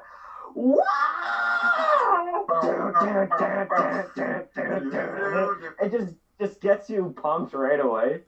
And I'm just listening. Like it was an album that was played around our house with my parents and I. Growing like around that time, we played it nonstop. We just loved it. This is one of those records where the difference in track listing between regions does definitely affect people's perceptions of it, because the Australian version opens up with Colossal, whereas in the rest of the world, it's about halfway through, for example. And the sort of arranging of singles definitely plays a part. But I was gonna tack on with Woman, that bridge. Like it just builds and builds. It's even though the song is less than 3 minutes, you get your money's worth. Then again, playing that in Guitar Hero 2, the later smash hits definitely didn't hurt either. And I guess Rock Band you're gonna hear that point a lot. Yeah, that's the thing. A lot of my friends would just play Guitar Hero a lot, and they played Woman. And Woman is like probably the one song where, you know, we're talking years later now in retrospect, that's the one that definitely got the most overplayed, that it kind of lost its steam a bit, but it's still a damn solid song. It's funny. The director, Todd Phillips, seems to have a very big obsession on this band. He seems to have a legit obsession with this band because, so let me just go through this. And I actually figured this out just on my own, but then I had some research to kind of back me up. So in both War Dogs and School for Scoundrels, Dimension is in those movies. Oh, War Dogs is a Todd Phillips film. That explains everything. Yeah. The first Hangover has Joker and the Thief. Due Date has a song off of their second album, Cosmic Egg, called New Moon Rising, which is another kick-ass song. Sorry, Cody, can I just pause? The soundtrack for Due Date is amazing, and my favorite Fleet Foxes song is also in one of the scenes where they're driving across the countryside, Mykonos. I don't remember or care for that movie anymore because it's a cynical ripoff of Planes, Trains, and Automobiles. Thank you! Thank you! Hangover Part 2 has Love Train, and another Hangover track Part... that I only got into, it was in the GHTV thing for Guitar Hero Live, but I actually really liked that a lot. Love Train's really groovy and nice. I'm a little bit miffed. It's not just an OJ's cover, but a heavier version of that song. You know, people all over the world join hands. Start a love train. I thought it was a cover at first, but just the keyboard solo and in the bridge, it gets pretty neat. Because in the music video, the bassist goes from playing the bass and then just like, you know, leaning on the keyboard or And then in The Hangover Part 3, Apple Tree is in that one. Apple Tree is such an underrated track. Lisa, can you remember me? I'm the one that picked the apple tree. Can you remember me? Can you remember me? I'm the one that picked the apple tree. Basically, it's Stockdale doing a White Stripes impression. Yeah, I was going to say, it's very White Stripes. Actually, well, White Stripes / I'd say the Hives a little bit, if we're getting into garage rock. Yeah, it's very, very, very gross. It's funny, Lyle. That's a new metaphor. Yeah. I'm the one who picked the apple tree. Picking the apple tree is apparently, you know, phrasing now. Really? Yeah, it could be. It might not. Well, like stuff, or... When I mentioned Todd Phillips, that had me thinking about something. So, in Joker, I feel like there was a really awkward place of music in the famous stairway dance scene with Rock and Roll by Gary Glitter. I feel like that, Rock and Roll Part 2, sorry. I feel like that song is very out of place. So just out of curiosity, because I'm kind of a cynical bastard, I decided to watch that scene again on mute and go through every single track of Wolfmother, and I figured out 3 songs that would have been perfect for that scene. Oh, yeah? And I feel free for you guys to test this out, because I really firmly believe that Pyramid, Mind's Eye, and the self-titled track off of their next album, Cosmic Egg, fit so well in that dance scene. Yeah. You can try it out for yourself, but it was a lot of fun doing that yesterday. Fit the period, but yeah. It wouldn't fit the period, but you know what? Continuing his obsession with this band, it would have made the most sense. But I get it. I don't do what you did too often, Cody. But when I was a teenager, very quick story similar to this. I remember, you know how the movie Watchmen opens with Nat King Cole's incredible overseeing where comedian gets the living shit kicked out of him? Well, I actually watched that scene on mute and played Michael Jackson's Thriller over that scene, and surprisingly, it syncs up pretty well. But then it's like, I don't know whether to laugh at that now. Because my stepdad said it's a mockery because, you know, the reason Unforgettable is playing is because the song symbolizes his undying love for Sally Jupiter. And but yeah, so I mean, in terms of like how the scene hits the song, I thought it worked okay. Anyways, enough musical experimentation. This is where we're thinking like filmmakers here, Josh. And maybe you guys are filmmakers. My favorite track of all time, well, not of all time, I guess. Well, you know what? Yeah, this is actually my favorite all-time Wolfmother song, White Unicorn. It was one of the first songs I ever played on guitar when I first got it. And I remember I was being taught by a guitar teacher at the time who, I don't know, I kind of phased out getting guitar lessons. I kind of just like to teach myself. But I remember I was playing that song for him, and he thought I was doing a pretty decent job at it for a beginner. Yeah. When it gets heavier and heavier, and then you got the organ going in there, and the drums are doing the fills all over the place. Yeah. I like the parts where, you know, it's like, and then the acid. Like, so anyway, I started dropping acid. Hey, Cody. Now it's your turn to play Swan's song. Yes. Okay. So I was just going to initiate it for you personally, but this is my turn. You've been picking on my albums, and now I'm going to pick on you. So, out of 3 songs on this album, which one do you think is my favorite? Joker and the Thief, Woman, or White Unicorn? Oh shit! Okay. Yeah, I'm gonna make this hard for you. The ones I wanted to recommend you because I feel like you would have. Well, you know this album a little bit more, but I know this one. Listen to this one. Fuck! You chose the 3 hit ones. I was gonna go with the biggest ones, so now you gotta choose which one I chose. Damn it! I was gonna say like, wow, listen to Apple Tree or Pyramid. I know Apple Tree. I saw the Hangover Part 3 trailer too. Well, Pyramid has an awesome bass in it. Oh, yeah.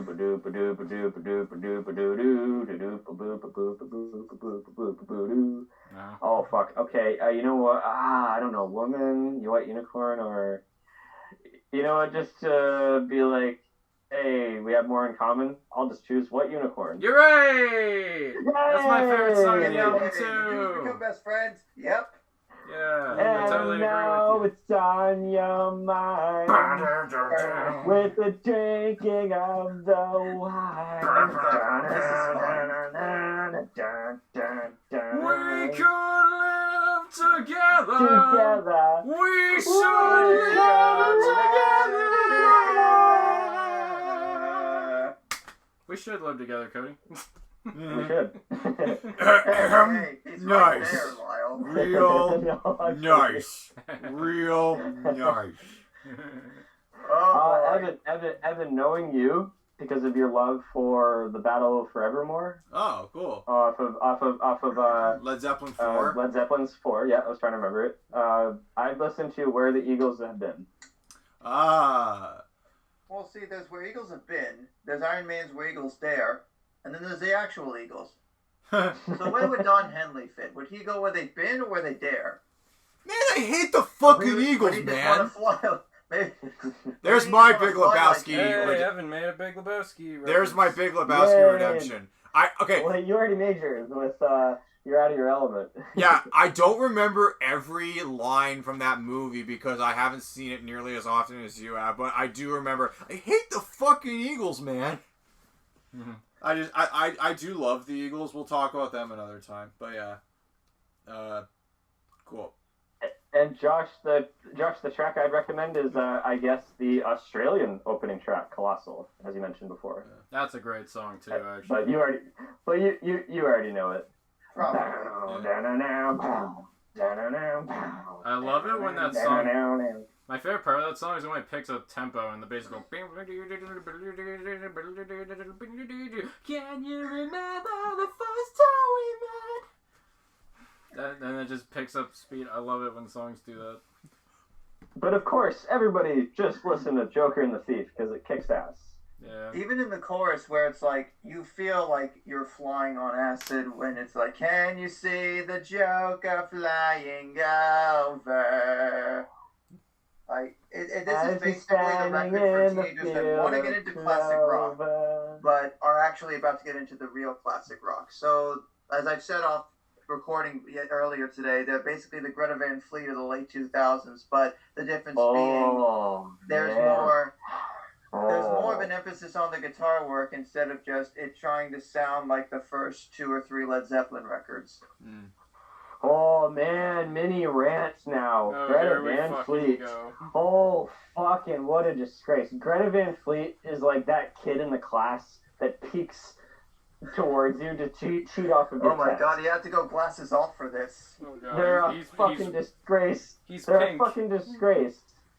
Like honestly, they are literally a fucking disgrace. They're like they're a bunch of But Cody, Led Zeppelin there may be wannabes. kids and teenagers that look at GVF like people in that era looked at Wolfmother. And so on and so But forth. the thing is, Wolfmother has their own personal touch. You can hear the influences, but you can feel like they're doing their own On thing. the first record, yes. You can put arguably yes, the first record. Like you can put them in there with like the Queens of the Stone Age and the White Stripes. They were doing the same stuff around the time. But Greta Van Fleet, literally, like I've seen interviews with my dad who foolishly is a fan of these little fucking twats. I'm not kidding. Like they're just so obvious. And my dad just goes, "Well, there's not really that much good music around these days. I like to listen to something that kind of makes me feel like I'm listening to Led Zeppelin again." I just want to go, Dad.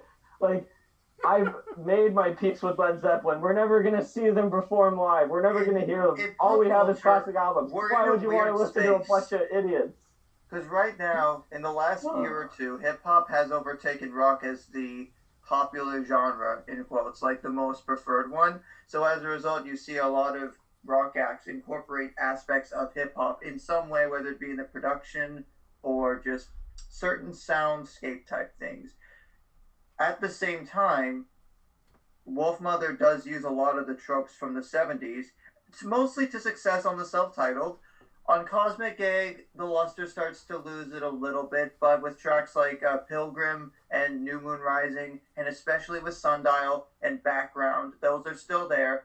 But then again, it also became the Andrew Stockdale show, where, it's what happens when it's basically one person's baby, and, other members don't like control. With GBF, I don't see that. The point being, the artwork for this is really great, and I wish the artists for this made more of their work. Oh, yes, yeah. I love that. See? I'm reining you in. Kind of, yeah, I like the siren kind of... oh, no, wait, are you talking about the Greta Van Fleet? No, the self-titled Wolfmother artwork is actually quite nice. Yeah, it's pretty sick. It is. It's like a siren kind of green, kind of... I don't know what to call it, but it's beautiful looking.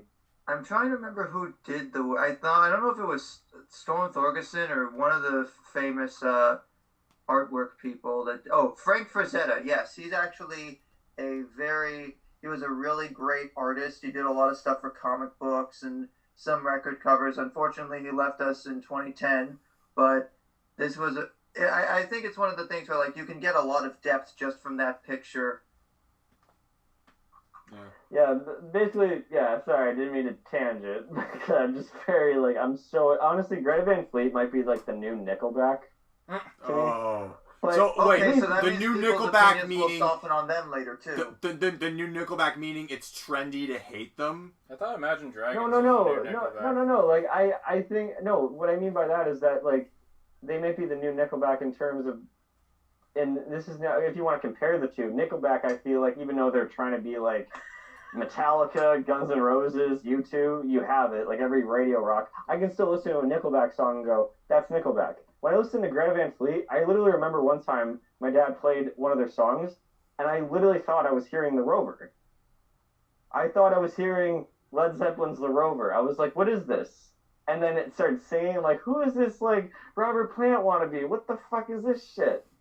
Like, I have heard a few GBF songs. I've heard Highway Tune, a Safari song, and My Way Soon from the new record. Highway Tune and Safari song, they're okay. They're not god-awful, but they're obviously not what I would prefer to listen to. Yeah. My Way Soon is kind of more middle of the road. I guess the point being, listen to Wolfmother, maybe pass on GBF for now, until like 8 years from now where we've warmed to them and we've moved on to something else, because it gets tiring having to keep track of this stuff. Yeah. I did listen to the other Wolfmother albums. Like, Cosmic Egg has its moments, as you said. I heard their very latest one, and I wasn't too impressed, because it just kind of feels like more of the same, yet watered down. So, at least we have their self-titled to remember them by. And that's all I have to say. Evan, Yep. What's your album? So okay. Maybe Josh can build you up or something. Okay. This might be a disappointment, Josh. It might not. The album you may think I'm going to talk about next is actually going to be my next one. Hey, that's fine. I knew one of the two is where I'm gonna have some stuff to share with you on it. So. Okay. So. We're gonna go to it's the late 1980s. A rock band records what would later become the greatest launch debut album of all time. It was recorded at 3 different music studios between Burbank and Los Angeles. And all I gotta say is, I don't know where I'm gonna take either of you guys, to the jungle or to Paradise City, where the grass is green. Do you know where you are? You in the jungle, baby. You're gonna die! Down, down, down, down, down, down, down in the jungle. Welcome to the jungle. Okay. I'm late to the party. All right. Oh my god, my ears I apologize in advance. Appetite for Destruction.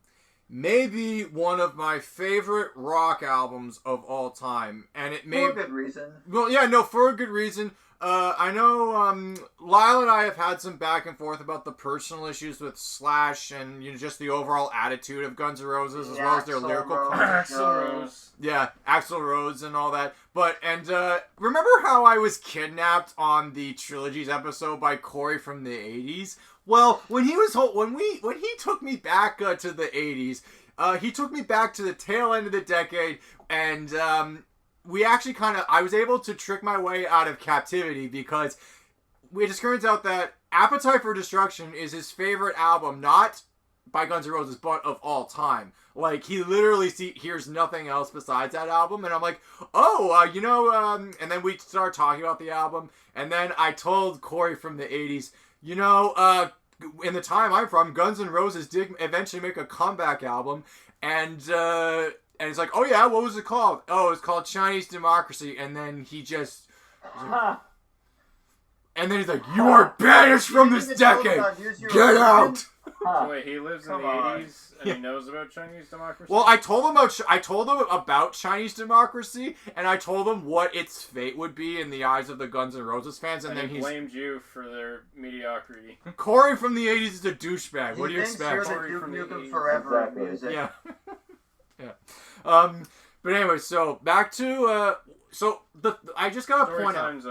Story time's over. So that's our little Sodaverse rant. Our fantasy. The war. Stop building war. Okay. So. Stop building war. Okay. So. I'd buy that for $1. Okay. So back to Appetite for Destruction. The thing I really kind of respect about this album is that every single song on this album just pops. Like, every single song has a good rhythm to it. It's got a rockin' beat. Even the songs that, I've listened to the least, which are, Anything Goes is actually the song I've listened to the least. But other than that, I still think that's a good song. I'm probably going to listen to it a little more, but every single song off of this album has replay value, and it's awesome. And on the note that, every rock song on this album just pops, I mean that, if you're looking for a lot of rock albums, they'll have, a track that kind of slows the things down a little bit and kind of takes some downtime. No, there is no downtime on this album, except for maybe the first 10-15 seconds of the song My Michelle are the closest you're going to get to a breather break on this album, because it opens up with that nice little, solo. And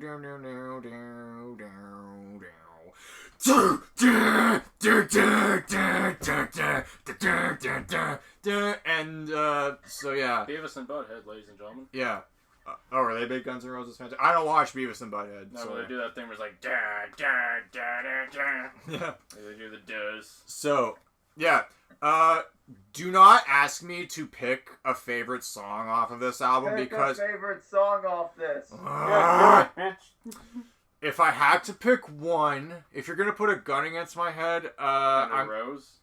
I got a rose. Damn it! I wanted to say that. Okay. Okay. So, are we gonna do a swan song thing right now, or because? Where we have to pick your favorite. No. Is Cody gonna do a swan song, or does he have to kind of call that himself? I have no idea. Well, no, you can do it if you want. It's fine. Okay. My favorites. If someone put a gun against my head and forced me to pick a favorite song, I'm gonna have to go with "Sweet Child of Mine." The vocal riff at the very end of the song is one of my favorite vocal endings of a song you'll ever hear. Where do we go? That and then "Sweet Child, Sweet Child of Mine." That was beautiful. Oh, thank you. That was a thing. Yeah. Also, Sheryl Crow has an acoustic version of that song off of the Big Daddy soundtrack. Yeah, it's actually pretty decent. does. Cool. Adam Sandler and getting decent songs for movie soundtracks. I'll have to check that out. So that's one of my favorites. Another song that actually kind of got me through a hard time was Mr. Brownstone. And I yes, like that one. I fucking love that I love song. that opening. That's an underrated song. it really is. Yes. That's my favorite song off of the album. I always Everybody's say, favorite song about heroin. Welcome to the Jungle. People love Welcome to the Jungle. People like Sweet Old Child of Mine. People like Paradise City. I'm all about Mr. Brownstone because he's been knocking and he won't leave me alone. He won't leave me. One of the things I've also come to notice about Axl Rose is that he tends to have two singing voices. He's got there's baritone Axl Rose, and then there's parademon Axl Rose. Sorry. Oh god. R.I.P. This is the part of the headphone audience where you users. turn your volume down before listening to this segment. Well, Yeah. it's so R.I.P. funny you mentioned that, headphone Evan, users. because actually listening to a few songs off of that album, I kind of went over to listen to my very favorite Guns N' Roses song, Patience. Oh yeah. And it harkened back to the very first time that I listened to that song. And I think I don't know, I must have been in maybe early high school, maybe late grade school, and I was doing yard work with my dad, and he had the radio on. And I don't know, I just never heard Patience all that much on the radio, but when that was playing, I was doing yard work, and I'm kind of listening to the song, this sounds so nice. I'm thinking that to myself. And then later on, when we get to that part in the song where it's like, just a little patient. I've been walking the streets tonight. I'm like, I turned to my dad. I was like, is this Guns N' Roses? And he went, no fucking shit. It's Guns N' Roses. But like, I didn't even know. I thought his singing did not scream Axl Rose up until that point. Yeah. So yeah, that was kind of my story. I'll never forget that. I love Patience. I love playing that on guitar. It's great. Yeah, I fell in love with, going back to Mr. Brownstone for a second, I fell in love with that song before I knew what the song was about. And then even though now I know it's about heroin, I don't care, I still love the song. I'm never gonna do heroin, but you know, it's a great song. Yeah, it actually kind of, I remembered, like, you know, there was this bully I was dealing with in grade 11, and that song kind of, you know, if ever I would fantasize about kicking his ass, I would play that song in my head, and just to kind of get me in the right mood for it. But yeah, I never did kick his ass. I wasn't much of a fighder in high school. So it's kind of like in Horrible Bosses when you throw Kevin Spacey out the window to the tune of Sabotage by Beastie Boys. Yeah. Yeah. And Whenever they I say art doesn't imitate life. Yeah. Well, whenever I would fantasize about kicking this bully's ass, I would play Mr. Brownstone to it. But yeah. Right. I really like Night Train. I remember like about 7 or 8 years ago, there was this girl I really liked, and she was a bit of a partier and a big drinker, and I remember going to her birthday party with a bunch of her friends, and then we were, you know, in complete shambles by the night was over, and I got on the bus and went back home, and I was playing that song, Night Train, because the song is about being drunk, and, you know, it's still a fun song, sober or drunk, to listen to. It's really good. It's so easy while a bit trashy in terms of its lyrical content is fun too. Welcome to the Jungle is a classic. To be perfectly honest with you, like Paradise City, after Anything Goes is probably, like, you know, one of my lesser favorite albums. It's not a terrible song. None of these songs are bad. Yeah, I think I've talked about every song on this album at this point, but I will say one. Yeah. Last thing, and the song "Rocket Queen" that ends the album is epic, so that's pretty cool. And welcome to the Jungle. It's a great song. I'll close it off with. Yeah. So Evan, tell me, does this album rip? It rips. Yeah. See, that's an answer. Yeah, it rips. This album. You can honestly say the entire G side, between the G and the R side, the entire G side could be an album on its own. Yeah. Because that's how solid the first half of it is.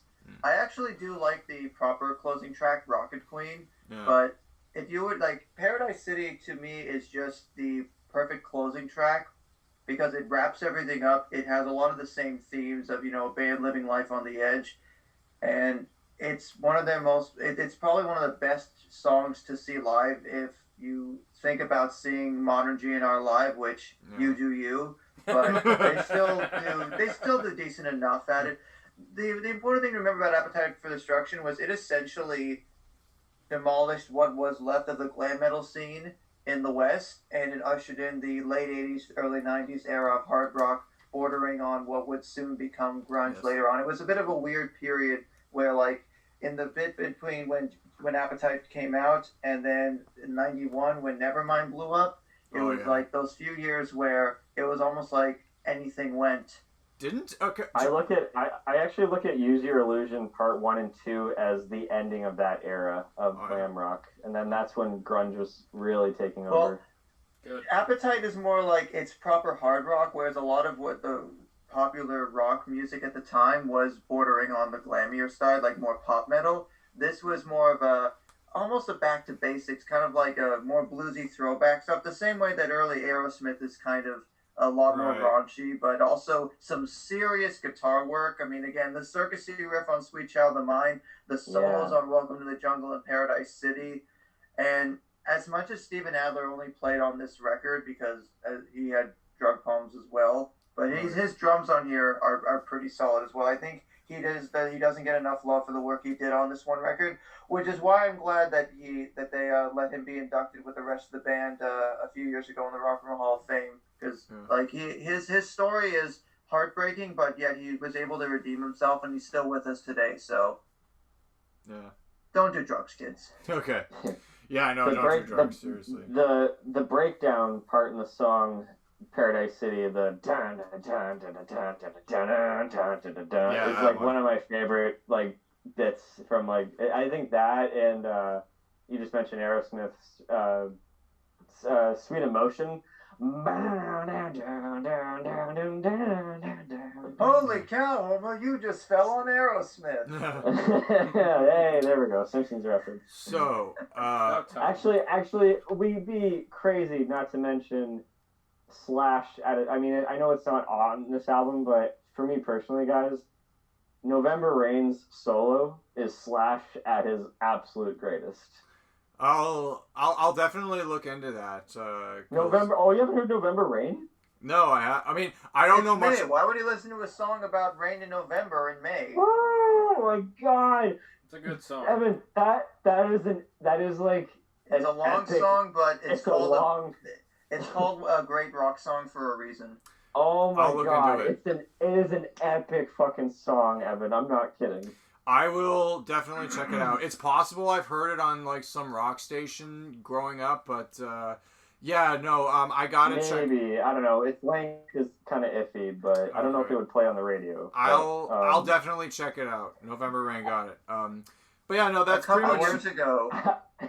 That's probably all I have to say about Appetite for Destruction. It's one of my personal favorite rock albums. I really got to get into more Guns N' Roses, as evidenced by Cody's. Use Your Illusion 1 and 2, and also the GNR Lives EP. Stop after that. Spaghetti Incident is covers, and you don't want to go past that. But as an asterisk, the Locked and Loaded box set for the 30th anniversary actually has some good demos on there. It also has the Hollywood Rose track that sort of became a Guns N' Roses song, Shadow of Your Love. So it sort of got the record a little bit more attention again the last few years. Do you feel like if Chinese Democracy came out earlier in history, it wouldn't have been as bashed or well received, or does it have to do Whenever it came out, let's be real, it took way too long in the end that it was never going to live up to people's imaginations. No. That's how hype works. You wait too long, it doesn't matter what the end product is. Yeah. So it was just their time. So time killed Chinese Democracy? Time destroys everything. Yes, time does not live in a bottle. It's a wibbly wobbly bowl of timey-wimey stuff. All right. So in grade school, I went of GNR for now. Oh, well, I was supposed to say one more quick funny thing. In grade school, I wrote a parody song called "Welcome to the Shower." It was like, welcome to the shower. It's gonna make you kind of clean. And I had like this music video idea where I was just in a towel. I was just dancing, and behind were just a bunch of these speakers and showers, just like literally pushing the shower curtains because it's so loud. Do you know back Put that in a movie. when I was in grade school as well, my buddy had this idea for an orange juice commercial where the song Orange Crush is just playing over like a waterfall of orange juice just falling into all the glasses. Sounds good. I'm honestly surprised Tropicana didn't try that concept sometime in the early 90s. I'm amazed that no orange drink brand tried to capitalize on that song. They're busy using Steal My Sunshine. It's about war. Hey, it's about napalm. Evan, have you ever seen the movie The Deadpool? The Deadpool? That's a Dirty Harry one, right? No, yeah, I it's haven't. the fourth Dirty Harry movie from 1988. So there's a scene in this movie where it's Jim Carrey before he was like Jim Carrey. Yeah. He was playing a rock star, kind of like an Axl Rose type, and they were filming a music video, and he was actually lip syncing to Welcome to the Jungle in this scene. Like they were doing a scene, but it wasn't actually Guns N' Roses. He was just playing like this Axl Rose type, and then I think the director was played by Liam Neeson in the movie. He yells cut because there was some malfunction in the music video because they were doing like an Exorcist type of thing. And Jim Carrey's playing like, the pretentious like diva rock star guy. And then I think the whole movie gets kicked off when he gets like murdered inside of his trailer because I think he was like on a heroin overdose or something like that. But then that's what kicks Harry Callahan to investigate on this. But I just found it funny. Like if you ever want to see, just type in Jim Carrey Welcome to the Jungle and it'll just make your day. I think I saw a clip of that. Yeah, it was great. I'll look into that. Yeah, that's cool. You pair that with Jim Carrey singing Cannibal Corpse. Yeah. Excuse me, is Rank here? Yeah. All right. Thank you. Josh, what do you got for us? Well, I think we're going to take things down a little bit. We're going to head to the boroughs in New York City circa 1991. We're going to chill out with some fantastic, introspective, conscious hip-hop. A Tribe Called Quest's masterwork, The Low End Theory, from September of 1991. This is one of my favorite hip-hop records of all time period. I know in the early 90s there was the hip-hop beats between the West Coast with like NWA and Tupac and Dr. Dre and Ice Cube had their solo things going at that time, and hip-hop artists of that ilk. But in the East Coast, you had, obviously, a Tribe Called Quest, you had Run DMC, you had Nas coming up in a few years, you had Jay-Z later on. Like, every place had great hip-hop coming out of it. I mean, even now, places like, Atlanta, later on in the 90s and 2000s, Houston. Mm-hmm. But the low-end theory is my favorite kind of hip-hop, which is, it's all about the rhymes, it's all about some solid production and sample work, and the mixing on this brings everything together. And it starts off with a fantastic opening track in Excursions, basically Q-Tip, who is an incredibly influential MC and producer in his own right, basically talking about how hip-hop is to this generation what jazz and bebop was to his father's generation, this wild new sound that's totally going to redefine how everything is seen through. And I love the use of jazz. I mean, jazz is a genre that I may not talk about a ton, but one that I have a lot of respect for, and I do love it as someone that has played a little bit of it. And the way they work jazz records into their sound is a lot of fun. But they also know how to have a lot of fun with their flows. I mean, Five Dog, rest in peace. Even on the second track, Bug It Out, he does that sort of offbeat counting in with like the, yo, microphone check, 1, 2, what is this? The 5-foot assassin with a roughneck business, afloat like gravity, never had a cavity, got more rhymes than the Wine Scott family. Like, it's playful, it's fun. Q and Fife play off each other really well, and you got Ali Shaheed Muhammad really providing some great production. I have to recommend, especially for Lyle, Show Business is a great sort of takedown of the realities of, trying to make it in the business, and essentially just sort of providing a cautionary tale about, a band trying to make it on their own and just, an industry that's ready to chew them up and spit them out. And as it references on the track Check the Rhyme, industry rule number 4080, record company people are shady. I feel that. And especially in terms of a little bit of trivia, Show Business is actually a reworked version of their unreleased song Georgie Porgy, which you guys can look that up on your own time to see why that didn't make the cut. But the features on here from Diamond D and Sadat X of Brand Nubians, which they were one of the up-and-coming hip-hop groups in the East Coast scene as well. They were part of the, is it Island Mother Tongues movement? There was a movement, something to do with tongues. There was like leaders of the new school, Brand Nubians, and A Tribe Called Quest were all part of the same sort of scene at that time. And considering A Tribe Called Quest's first record from a couple of years prior, People's Instinctive Travels in the Paths of Rhythm, they had a bit more of an Afrocentric approach, much like a group like Arrested Development. If you guys have heard that hip-hop group, they were big around 92, 93.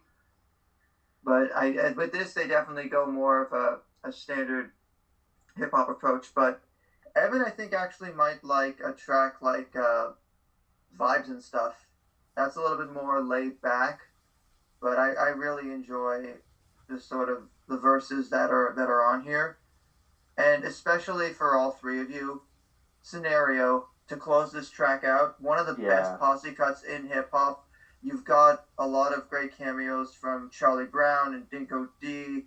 And, of course, to end this track off, we have a star-making performance from one Busta Rhymes. Right. Yeah. Scenario is a song that I'm aware of, and I really like it. I went through a old school '90s hip hop phase a couple of years ago, and I remember that was on some of the track lists. It is just everyone's giving their all, having a lot of fun. The sample work on this record as well. I mean, on Scenario, they sample Little Miss Lover by Jimi Hendrix. So like, this is a great example of genres like hip hop using rock samples to great effect. And it's a combination that while the next record, Midnight Marauders, does go a little bit more for the mature route at times, I think this is the best mix of their love of jazz and their great flows. I also really like this sort of almost stream of consciousness of the penultimate track, just because there's like a little bit in the middle where the music cuts out and Q-Tip is still going, then the beat comes back in. So it's kind of a clever switch up of the production there. And I would also really, really recommend just to check out all of the Tribe Called Quest in general, just because the circles they run in, if you're looking for a lot of great jazzy hip-hop that definitely is reference-laden and will really make you appreciate wordplay, I can't recommend this one enough.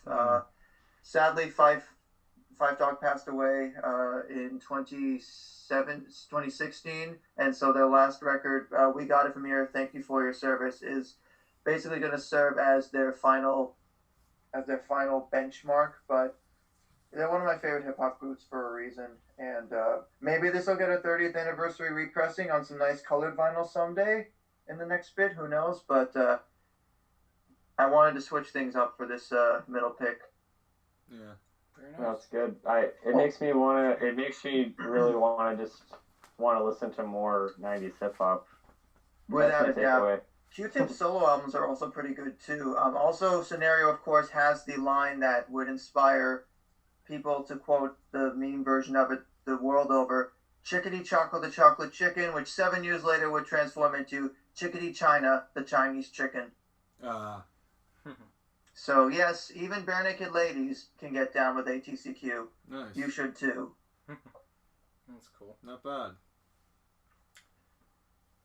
Okay, well, my next pick is a skip across the pond, as is my last pick as well. And we're going to stop into some Idols with Joy as an Act of Resistance. Yes, Josh, I got it right this time. So, Joy as an Act of Resistance was an album released in 2018. It's an album that deals in many themes of toxic masculinity, immigration, Brexit, which was a huge thing at that time, as well as class struggles. Idols, if I describe it, they really, much like how My Chemical Romance hates being called an emo band, Idols really hates being called a punk band. So I guess, I don't know, maybe post-hardcore, or maybe even, they also like being called post-punk as well. It's a very, they have a very angry... I see the post-punk influence for sure. Yeah, they have a very angry sound. But there's like, it's not just a song that just says fuck everything. It's more like they actually do speak a lot of truths about how the world is and how their experiences have been in their lives. And it's brutally honest. It's like the kind of music you'd probably hear at a rumble or something, or if you're in an alley alone, it's gonna make you feel like clenching your fist or something. That's just like the kind of experience I have. But they don't want to like incite violence. They want to make you think about why you think about violence. Because even the cover of the album is like a wedding with a huge group of people fighting in the center of the dance floor. So that's kind of the point. It's interesting to note, like, this was their second album. This is their sophomore album, and every band is always afraid of their sophomore album because they have such high expectations after their debut. They have to either meet or, like, you know, be just as good, if not better, which is a tall order. So after their album Brutalism, they basically wanted to make a more vulnerable album. They wanted to say something more about from within. They wanted to get rid of like the dirtier aspects of their audience. And the problem was they had a hard time writing stuff because it almost sounded like a rehash of their past album. And after a year of like recording, they scrapped everything because like the band wasn't happy with it. Like they were having like a really hard time like recording or getting any sort of thing done. So, yeah, eventually came up with more material, but yeah, that's just the thing. It was like they were like this close, and they're like, we don't like it. We're gonna do this again. If I had to recommend pieces for you guys, Cody, I think you would absolutely love the opening track, Colossus. Especially the music video, which feels like something straight out of A24. I'm not even joking. And Colossus? Yeah, not Colossal. We're not talking about Wolfmother anymore. We're talking about Idols. Colossus is like this nice, like, looming song that builds this heavy crescendo at the end, stops, and then turns into a completely different song by the end of it. I freaking love the charting on that song. I didn't get a chance to listen to too much on this one, so... Yeah. Yeah. I genuinely like every single song on this album, but like if I had to pick more ones, Evan, I think you'd really like Danny Nedelko. I love that one. That's a very good song. Yeah, Danny Nedelko is a nice like springy kind of song. It's all about it's an anti-xenophobia song. And the music video, it's actually I didn't know this, but when I looked at the music video, every single character does the OK sign, which in Britain is actually like a insulting, like it's used by skinheads. Oh yeah, it's this symbol is renowned for white supremacy. Yeah, so like what Idols does is that he has Danny Nedelko himself, who appears in the video, going up to various racially diverse groups, and they're just holding a sign out in like protest, saying like this no longer has to be a symbol of hate. I did not know the OK symbol was derogatory. Neither did I, but out there it's been holy shit in the last like 3 to 5 years. Yeah, it's a recent development. Okay, and food for thought if I ever go there. I love it so much. The D, the A, the N, the Y, the N. Oh, we could go all day, but yeah, that's a good one. It spells out so it's. I also really like. I think there's a point on here. So I think this is. I forget this name of the song. I haven't listened to it in a few years. But like, I love you. I got this card. It says I love you. It's literally called Love Song. Yes, that one. Love. Josh. I also love how they really don't want to be labeled fit into any one genre box. They cover the Solomon Brooks song "Cry to Me" towards the end. That was a good and then cover. they interpolate part of "These Boots Are Made for Walking" in "Never Fight a Man with a Perm." That's a good one. The music video is like yeah, I remember laughing at that title track when I saw it. Never Fight a Man with a Perm. Yeah. I was like, also, especially on Colossus, in the third verse, that line, the couplet, "I am my father's son, his shadow weighs a ton." Yeah. I think everyone can relate at one point to wanting to have their own identity and not be defined by who their parents were. For sure. Here's a question about this album, Lyle. What's the story behind the cover? Yeah, it's funny. He found it on Instagram, and he messaged the people. Yeah, who posted it looks like some shit went down. Yeah, no, he found the. I think I got the thing here. Yeah, I thought it said it, but oh yeah, the album's cover art features a photograph of a fight at a wedding in 1968 that Joe Talbot, the lead singer and songwriter, saw on Instagram, and yeah, he just he asked for permission to use it, and they were like, all right. Oh wow. Okay, so it was a. I knew it was. It looked like a wedding, but I just didn't know if somebody passed out or if it was a fight No, because there's a lot of people around. I just became kind of fascinated looking at that album. I was like, what's going on there?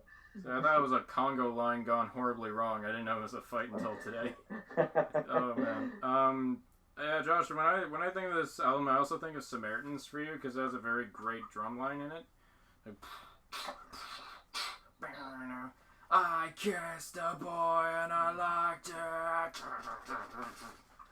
Man up, sit down. Yeah, Samaritans as a whole is basically, they are trying to just play on all the tropes of toxic masculinity and just, knock them all down. Yeah, no, that's what I like about Idols. They're not they're angry for the right reasons. They're not just like dissident on everything. They really want to make it's almost like I always use this term. It's almost like they're protest punk or something like that. Like they always have like some values that they want to like. The way they describe the album is, they said something along. It's like, we want to have a brave naked smile in this shitty new world. So everyone smile along with me. I also kind of like get a real kick out of Graham Rock. It's the only song in the album that's just kind of dumb, but I love it anyways. It's all about these guys who like just crash funerals and eat all the free food. It's like, I'm sorry your granddad's dead. Lovely spread. 10 points for Gryffindor. 10 points for Gryffindor. Again, it's like, I wanted to say that, but like, it's not cool to say Harry Potter references, but it's Funeral Crashers, which will never be made, but I can just imagine that premise. Yeah, I mean, sometime in our lives, the weddings will decrease and the funerals will increase. I love the outro. What does he say? Does it say, I fucked Tom Hiddleston's stylist? My boy. What? My boy fucked Tom Hiddleston's stylist. Yeah. My boy fucked Tom Hiddleston's stylist. It just basically meant to be, the guy, the protagonist is trying to impress someone at the funeral with this just, like, random mention of, like, random stuff. I mean, it's a conversation starter for sure, absolutely. Yeah. Maybe not for the right reasons, but, yeah. The album, the closing song of the album, Rottweiler, is, my god, it's literally a jam. Like, it starts off fairly structured, and then it just deteriorates into noise. Like they just took it's like, when the end of a Nirvana concert, they'll just, like, trash everything, and the sound will go off, and everyone's just, like, yelling and screaming. It's kind of like that kind of feeling. It's like people just smashing their instruments and stuff. They're not actually doing that, but that's what it feels like in the room. It's a release. It's a perfect way to close a record like this out, especially with these themes. Yeah, exactly. And there's one song on this album that's like really super personal, and that's June. Yes, June is about his stillborn daughter. Yeah. Or about when. Mm-hmm. Yeah. The lead singer had a stillborn, and he wrote a song about it. He's actually vowed he's never gonna sing it live because it was harrowing enough. It's too dark. But like he did have there was a second daughter born a couple years ago, but basically he was worried about her birth as well because his second daughter Agatha, her heart rate apparently dropped 3 times, and like they transported her to the hospital, but she died en route. And but the same thing this happened with his second daughter Frida. Sorry, I mixed the names.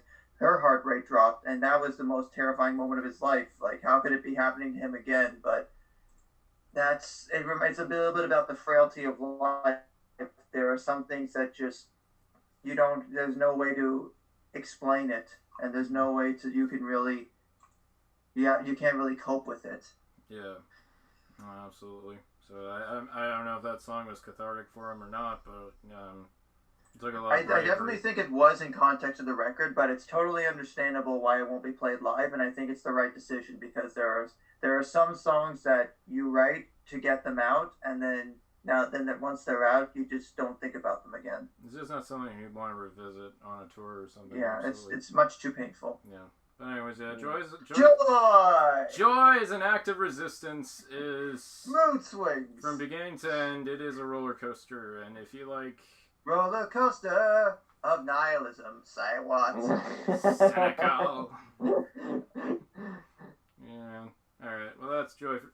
That's Idols for you. They're really good. I suggest you guys hear them and their first album. They have their new album, which I need to listen to, like, all the way through. I haven't heard Ultramono yet either, but it's a little less nihilistic than the first two. Yeah, it's some people might like that, some people might not. It's not as heavy as their other works. I was surprised, but I'll take a listen to it for sure.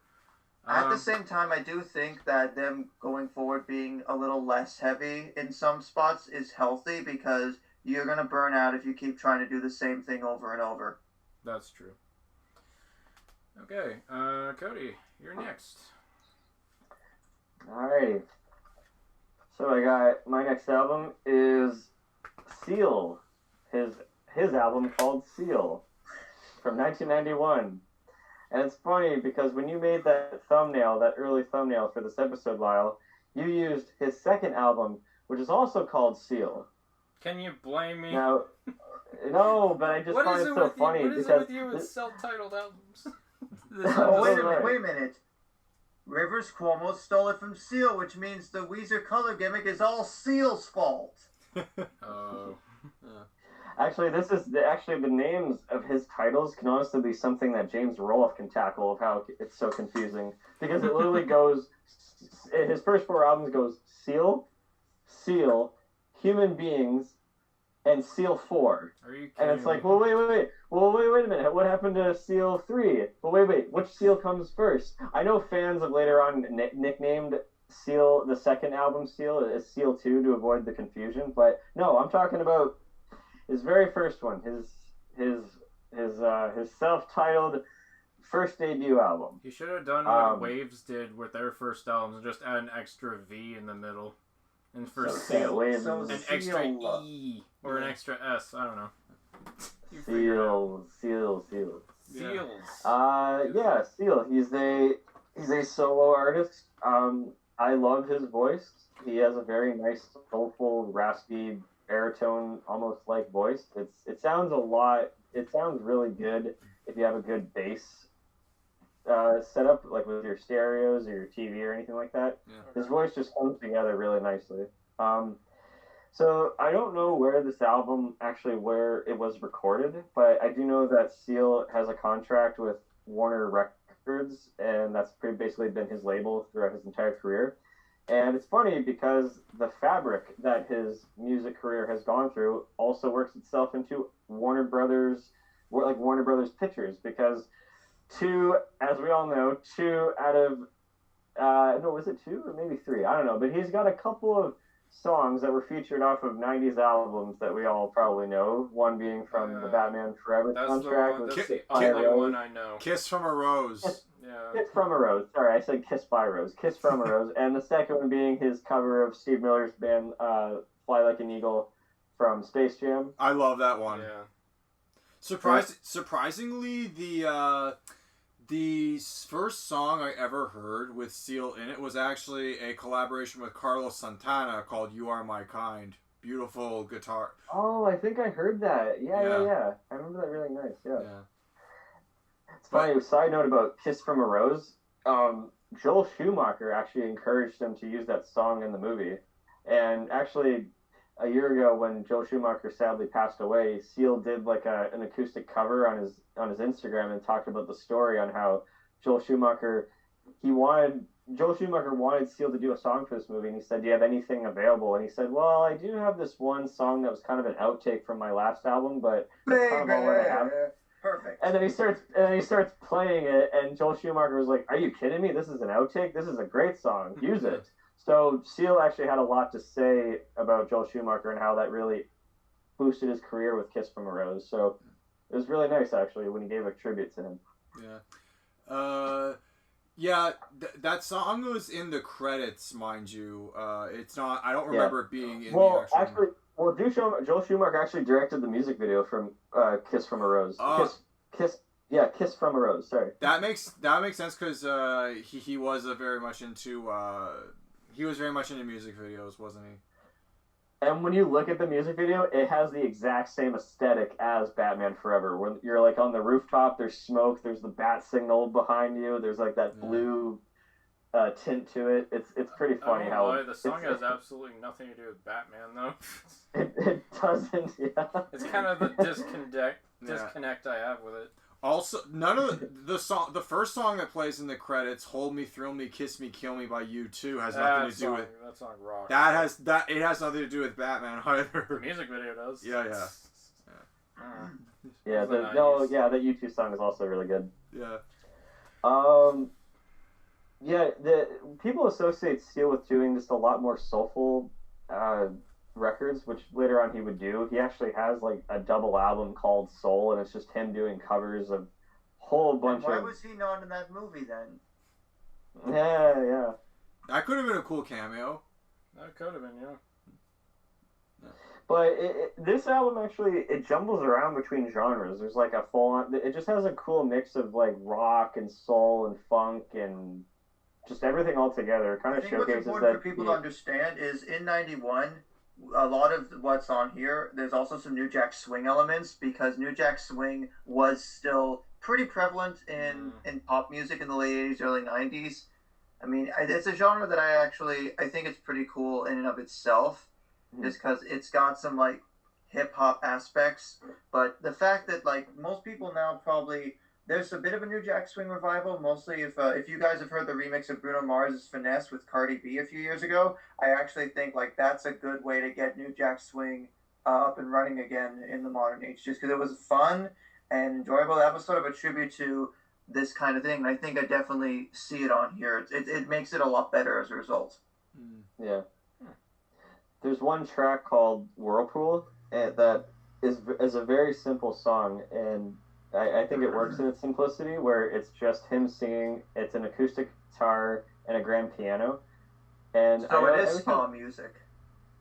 Yeah, and every time I hear the song, I always picture like it being performed at like some late night jazz club where they're on like a small stage and like there's a spotlight beaming down on them. And I don't know. I think if I ever shoot a movie, it'd be nice to actually have a song like that on stage. The very last track, Violet, is a very entrancing song. It has a lot of beautiful synths and piano. It's 8 minutes, and this isn't my favorite track, even though I do like them long songs. My favorite track is actually Future Love Paradise. Every time, well, not every time, but most times when I'm in the shower, I'll just start singing this song out loud to myself, because this is a fun song to sing along to. So this is Future Sex Love Sounds, what it should be. Oh. And the riders will not stop us, because the only love they'll find is paradise. It's a really good one. I think it's really neat, just Trevor Horn's production on here. It adds a lot. Yeah. Well, the last track, Violet, going back to that, is that there's actually 2 samples of movies that's featured in this song. One's from The Sicilian, and the other one's from Back to the Future. Oh, yeah? And it's funny, the use of these samples, it really feels like it's like a Pink Floyd song, because it sounds like it's recorded off the TV, and it just adds to the atmosphere, because like with both Wish You Were Here, there's a bit of there's a point where it just sounds like an old movie on a TV before the guitar starts, and I mean numerous songs in The Wall also has that aspect where it just sounds like there's something on the TV in the background. It just kind of adds like a nice atmosphere to it. But that kind of just showcases like Seal, like at least his first album, he was a little bit more of a creative artist, because later on he would just become a little bit more clean cut, like just a singer. But this album just shows that it's just a lot more uncalculated and doesn't feel like he's taking himself too seriously. And again, it just jumbles between genres, which I find really nice. So for Lyle, I would recommend the hit song from this album, Crazy. Okay. I don't know if you've heard this. Crazy! Don't go crazy. But we're never gonna... It's the one that... No. Crazy! I know that Crazy! You're not beginning to notice the theme. But we're never gonna survive unless... That's like if you say, do you know a song called Crazy? And I'm like, crazy. In this sky full of people, the sun want to fly, isn't that crazy? Anyways, so yeah, Crazy by Seal. I'll take a listen to it. Yeah, actually, it's funny, Evan, what you just quoted. Okay, I don't know if you were just quoting the actual song "Crazy," but that portion of the song that you just sang is in "Fly Like an Eagle." It is, yeah. Yeah, so it's like it's weird. It's weird how he starts singing one of his hit songs in another song. Yeah, it's kind of funny. Yeah. Yeah. Evan, I'd actually recommend "Killer." Oh, cool. No pun intended. It's a killer track. It has a lot of funky bass to it. It's relentless. I don't know. I think you would get a kick out of it. Okay, cool. And Josh, I would go with Deep Water. I'm beginning to think Seal loves water just a little bit. Deep water, whirlpool. Yeah. I mean, he is a seal. Yeah. I was gonna At make a least he club. didn't voice a seal in the Earth music video. That was a thing. I was gonna make a club joke, but that's going too far. The Simpsons already did it for you. Yeah. Yeah, that's all I gotta really say about Seal. I think it's a solid listen. His first self-titled. Yeah. I'm actually surprised how many covers of Crazy there have been. There was Me First and the Gimme Gimmes, Mushroom Head, Alanis Morissette, and Iron Savior. Yeah. Oh, Alanis Morissette did a cover? Yeah, on the collection compilation album from 2005. Oh, okay. I'm gonna have to listen to that. Huh. Yeah. Okay. Crazy has a really nice rhythm to it. A nice synth where it's just like it's building off itself, like.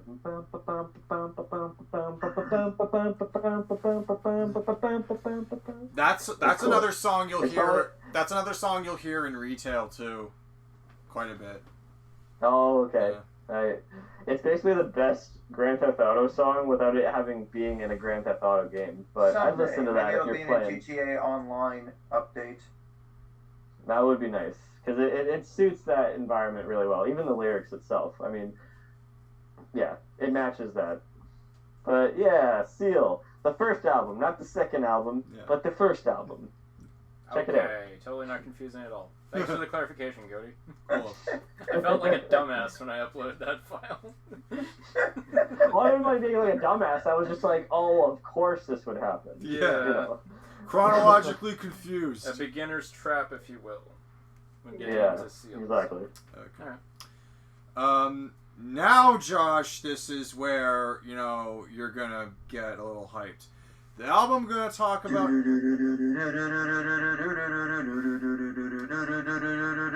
Yeah. These guys have no. Josh.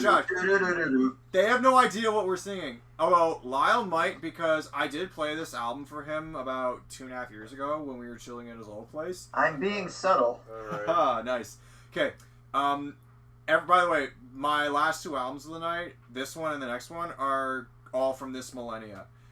In 2007, the band Anberlin gave us an album called Cities. The song Josh was just strumming away there was A Whisper and a Claymore, which actually was in one of the NHL games you were playing. Clamor. Whisper and a Clamor, sorry. NHL 08 represents. Yeah. Yeah, no, somehow... now, to give you some context for who... Before Hockey Ultimate Team was a thing. Now, Whisper and a Claymore is a pretty badass name, though. Yeah, no, it is. It's Clamor, but... I wish it was Claymore now. Thanks, Lyle. Anyways, so... Dynamic. This album was recorded in Seattle, Washington. There you go, Lyle. Home of... My dream vacation that no one understands. Hey. Seattle, it's not just for grunge music anymore. Christian rock music is welcome there too. Well, on that note, okay, I had it in air quotes for the record.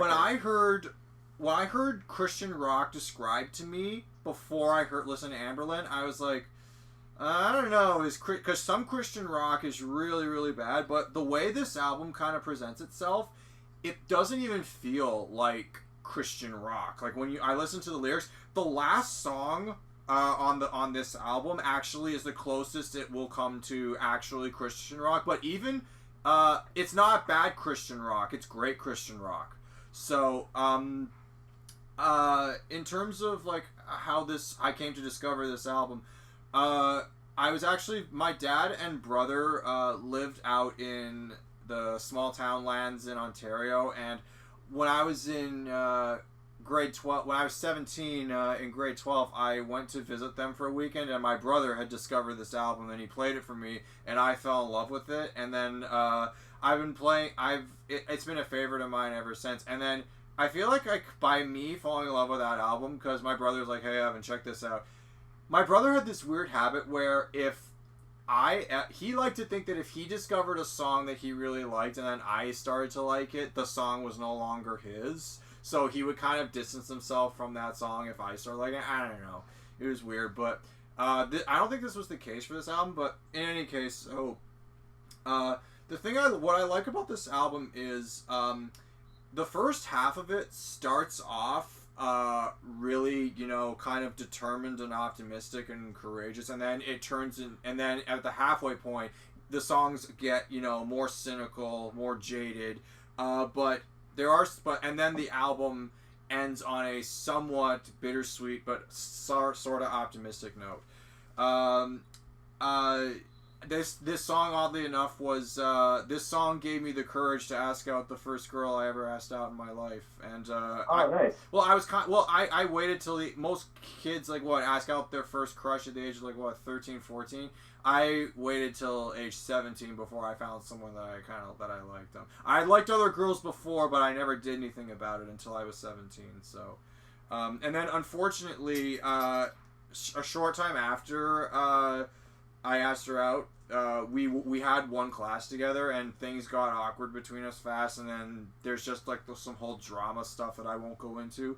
But it's kind of but the whole the first half of the album, being all courageous and shit, that really kind of hyped me up and made me feel, really good about doing what I was gonna do, and actually asking someone out for the first time.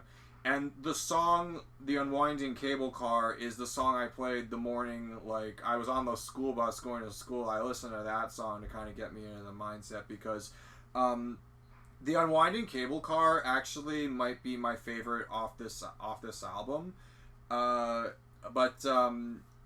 Yeah, and in terms of the actual Godspeed is also really good. I remember there's one lyric in that song that goes, "They lied when they said the good die young," and I used to be an angsty teenager where I would write cryptic song lyrics on my Facebook page, and then I once wrote, "They lied when they said the good die young," and then Josh was like, "Are you saying Billy Joel is a fucking liar?" Maybe not in those exact words, but I thought one pun deserves another. Yeah. So. There's also another lyric in Lyle, you'll get a kick out of this, in the song Godspeed, which is the first song on the album, which it's a banging tune. The album debuts kind of like in a little opening interlude. Debut is like the prologue instrumental song, and then Godspeed is where the album really begins. So in the song Godspeed, there's a lyric that goes, "She's still asleep in the Chelsea hotel, bad turns to worst, and the worst turns into hell." And I'm like, and I didn't get that reference back then until I met this guy, Lyle, and he's taught me about the Sex Pistols and Sid and Nancy. So, and I remember playing this song, like I said earlier, I played this song for Lyle, and I remember you saying, this is very much like All American Rejects and a lot of alternative rock of the late 2000s. God, now I'm just picturing Stephen Christian singing "Move Along." Yeah. Yeah. So in terms of what songs I would recommend, Swan Song. Oh, Swan Song, huh? Okay, this is gonna be easy. Cody, take it away. Okay, so out of the three songs that I enjoyed that I listened to off of this, was it A, Godspeed, B, A Whisper and a Clamor, or C, the Unwinding Cable Car? It's a tough one. I'm gonna say, did you enjoy Whisper and a Clamor the most, or am I wrong?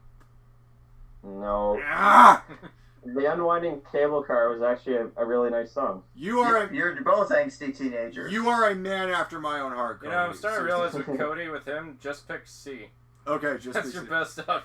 What's I'm sorry, interesting there's is a that the pattern phrase here. started this interesting theme of having songs with cable car in the title, because it was over my head. Cable car, there's the unwinding cable car.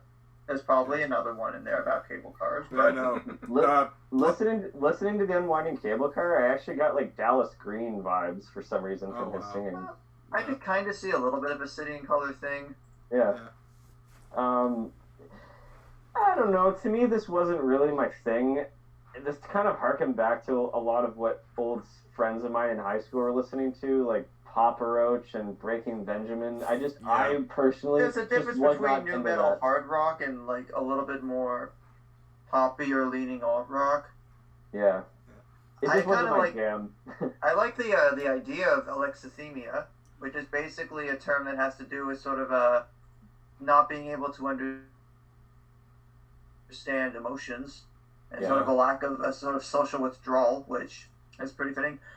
Anberlin's kind of a weird band for me because I had a friend that did like more Christian-leaning acts, and I guess this is the one we could both kind of agree on. Oh. But I think I've never really liked the full Anberlin record, but I think Cities is probably the most balanced because New Surrender, which was their next record at this time, has one of their bigger hits in a re-recording of Feel Good Drag. Which was... Yeah, they re-recorded a song off their second album called Never Take Friendship Personal. Yeah, that's not... It's weird. There's parts about each recording I like, but while Cities is what I identified with most, I remember more from the 2010 record, Dark is the Way, Light is the Place, To the Wolves, and mainly We Owe This to Ourselves. Oh, yeah. I actually... Dark is the Way, Light is the Place was actually, like, the soundtrack to me beginning film school. So, but I kind of lost interest in Anberlin eventually. But no, like putting them on again today, it brings back, memories of, what it was like to be an angsty teenager. And that's really all I can say.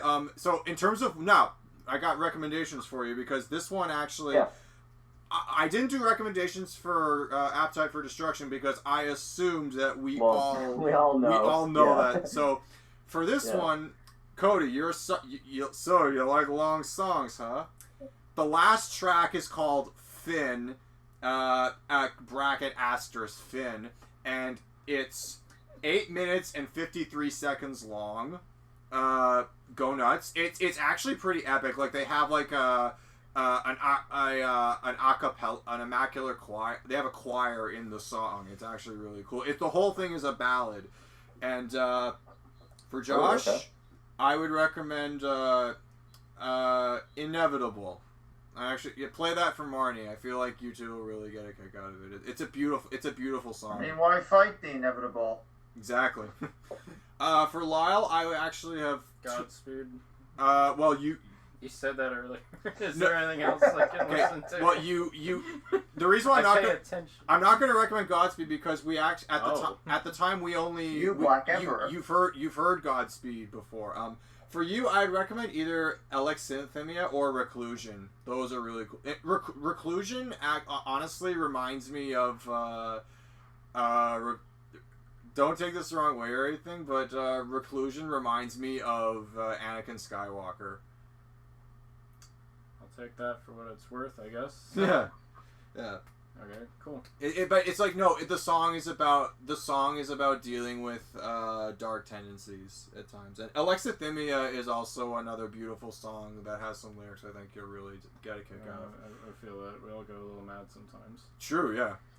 That's pretty much. Yeah, no, Cody, enjoy your 8 minutes and 53 seconds long. Cody loves long schlongs. Okay. Amazing. Josh. Okay, Josh. All right. Well, it's time for all the music nerds to rejoice. Yeah. One of my favorite records of all time and one of my favorite bands of all time, They Might Be Giants' sophomore record, Lincoln, from 1988. With They Might Be Giants, it is very hard to just pick one record because they're one of the few bands I can legitimately think of that have 0 bad records in their discography, and it is very easy to recommend that people jump around at various points in their career to get into them, but Their first 4 records, you cannot go wrong with picking any one of those to start, but I feel Lincoln is the strongest and the best introduction to their sound right from the opening chords of Anna Ang, which is essentially just a love song from 2 people on opposite sides of the planet. It's catchy, it's quirky, it's got a killer music video, which is a tendency with John Linnell and John Flansburgh to do that. And this was still in the early stages of their career where it was basically just the 2 Johns and a drum machine. And it's just a wonderful, wonderful ride all the way through. I actually think, Lyle, I think you would really like Where Your Eyes Don't Go and also Pencil Rain. Yeah. Yeah, I like They Might Be Giants. I want to get into them more, so yeah. I'll check those out. Pencil Rain, I think everyone might have actually heard because it was in an episode of Malcolm in the Middle. Of course it was. I forget exactly which one, but just the theme of, like, you know, pencils basically going through a Vietnam War-esque conflict. It's wacky and absurd, but it's the really great kind of wacky and absurd where, like, you know, it fits. I think Cody would really like Purple Toupee. Purple Toupee? Okay. Yeah, it's kind of like a history lesson about, like, stuff that was going on in the 50s and 60s mixed with, like, the whole thing about, you know, wearing, you know, it's like how people would dye their hair purple or something, but someone's wearing a purple toupee. Just basically just try and fit in, I suppose. Or like how people think that once you graduate college, you know, you become a truly educated person, but once you graduate college, that's when, you know, your life actually begins and you actually get introduced to the real world. And now for Evan, it becomes a little more complicated because I could put Anna Ang, but I kind of put that as a recommended track for anybody wanting to get into They Might Be Giants. For a minimalist aspect, I would say Lie Still Little Bottle, just because the finger snaps and the bass line, and when they perform it live, John Flansburgh will, like, hit a rain stick on the ground, and it gives it a great percussive feedback, but it's the most jazzy, which there is a little bit of a jazz influence in this record, but it's the most jazzy, like, smooth jazz or lounge jazz that they get, but I'll be damned if I cannot keep recommending They'll Need a Crane to anyone that wants to get into this band. It is such a heartwarming song. Like, as soon as I put it on when I used to live at home, like, even when I just walked to the park and back, as soon as that opening guitar riff came on, like, I just felt this sense of safety and this sense of protection. Like, I'm home. I know exactly where I am, and I love it. Very nice. Yeah. It's funny, when I didn't write down the songs that I did hear for this album. I did hear a couple of them, but from what I can tell, They May Be Giants kind of reminds me of, like, it feels almost like they're a birth child of Talking Heads and R.E.M. It's a little bit like that. There's those indie rock sensibilities, but I think also it is very much...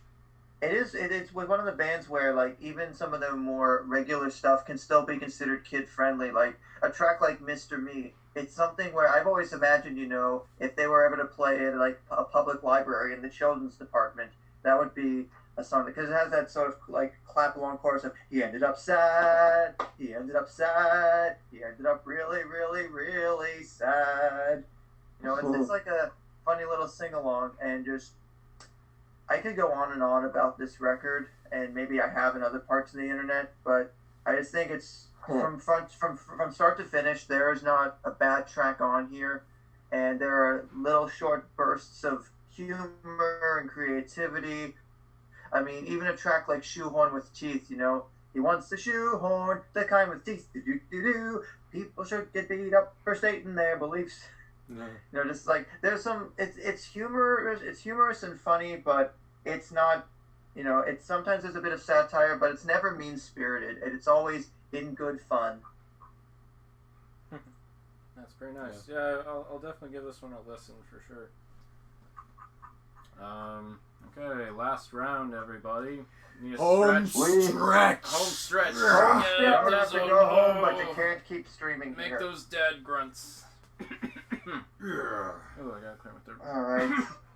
Okay, so I see wait, do you see that? I see a black backdrop with a lot of waves. I see someone that's Going about in to start iconic way. college and actually get into music for the first time. I see a T-shirt. I see a t-shirt, yes. That everyone gets. I have one. I'm guilty of this. All right. My buddy has this t-shirt, and that's how I was introduced We've to done this. enough building up to this particular pick that Lyle has, so why don't you go ahead and get it on with? My last pick of the night is Unknown Pleasures by Joy Division. So, this is the, I don't think this was really the debut album. The band had a previous debut called Warsaw. That was the original name of the group. It's more punk, and you can tell it was around that time where it was huge. But it had like a little taste of what was to come.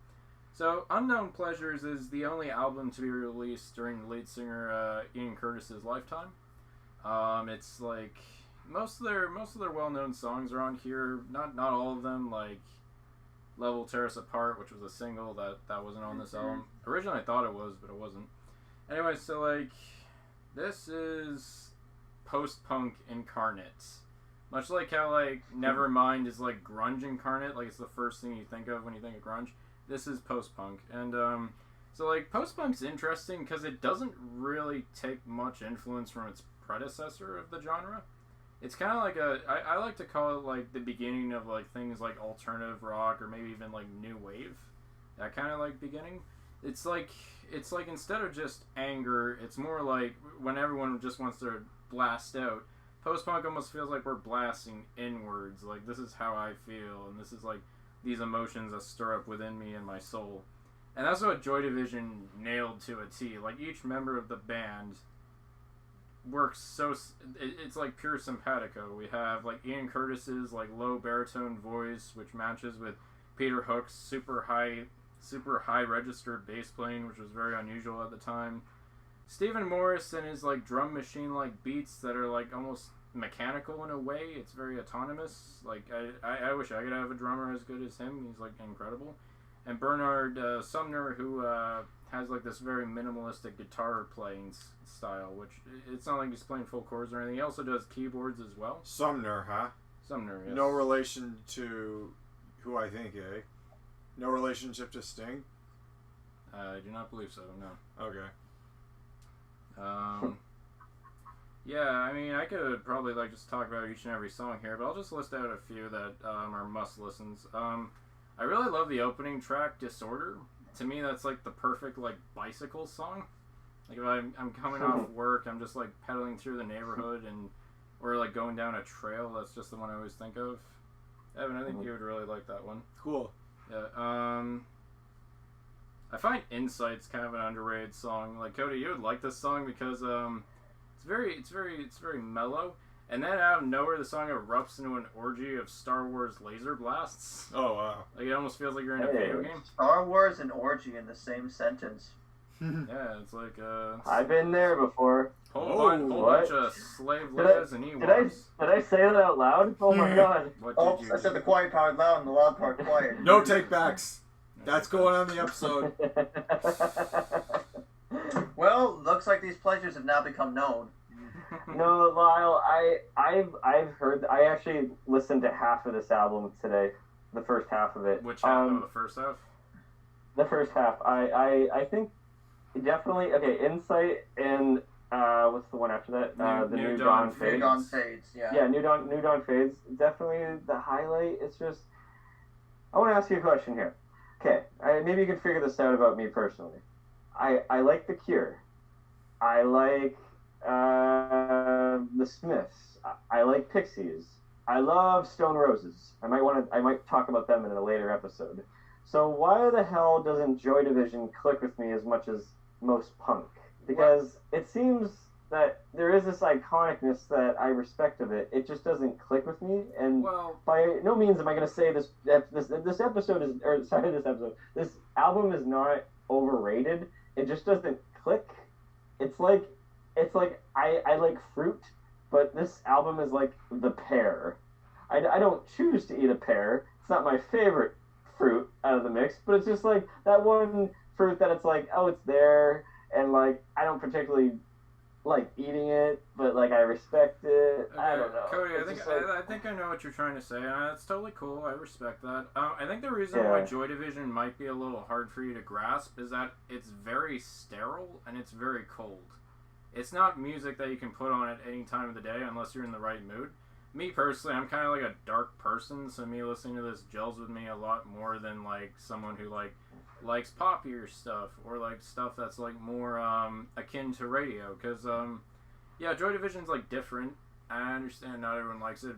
Veronica doesn't like it. Most of my friends are like kind of like indifferent to it, but it's Have you played Joy Division? Yeah, I played it in front of you. I played like Atmosphere and stuff, and you're like, oh, that sounds good. Oh, You don't mind it. It's just I don't know if you ever get into it on your own time.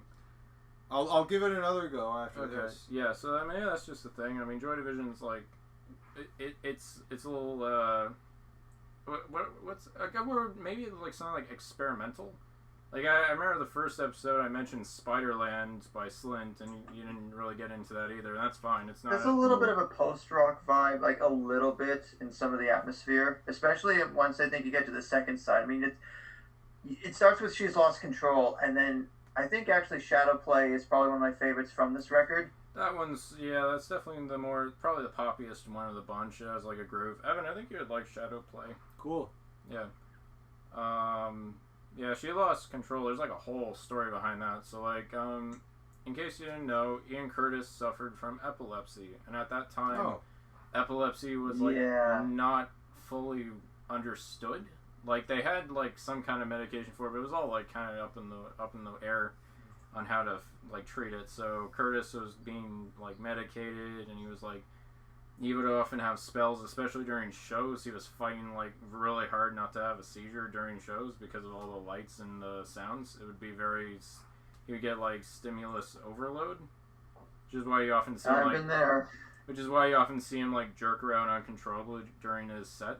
People thought that was just a dance he did or just his way of like communicating, but with Shields Lost Control, he worked at an employment office, and one person that he saw was this young woman who had like a helmet on her head, who also dealt with epilepsy, and within like a week after he met her, she passed away because of her illness. So the whole song is like a dedication to her and other people who suffer from the condition he had. I actually really think Wilderness is a bit of a deep cut. I like that one because the bass line reminds me of Hairspray Queen by Nirvana. Like it has that singing like.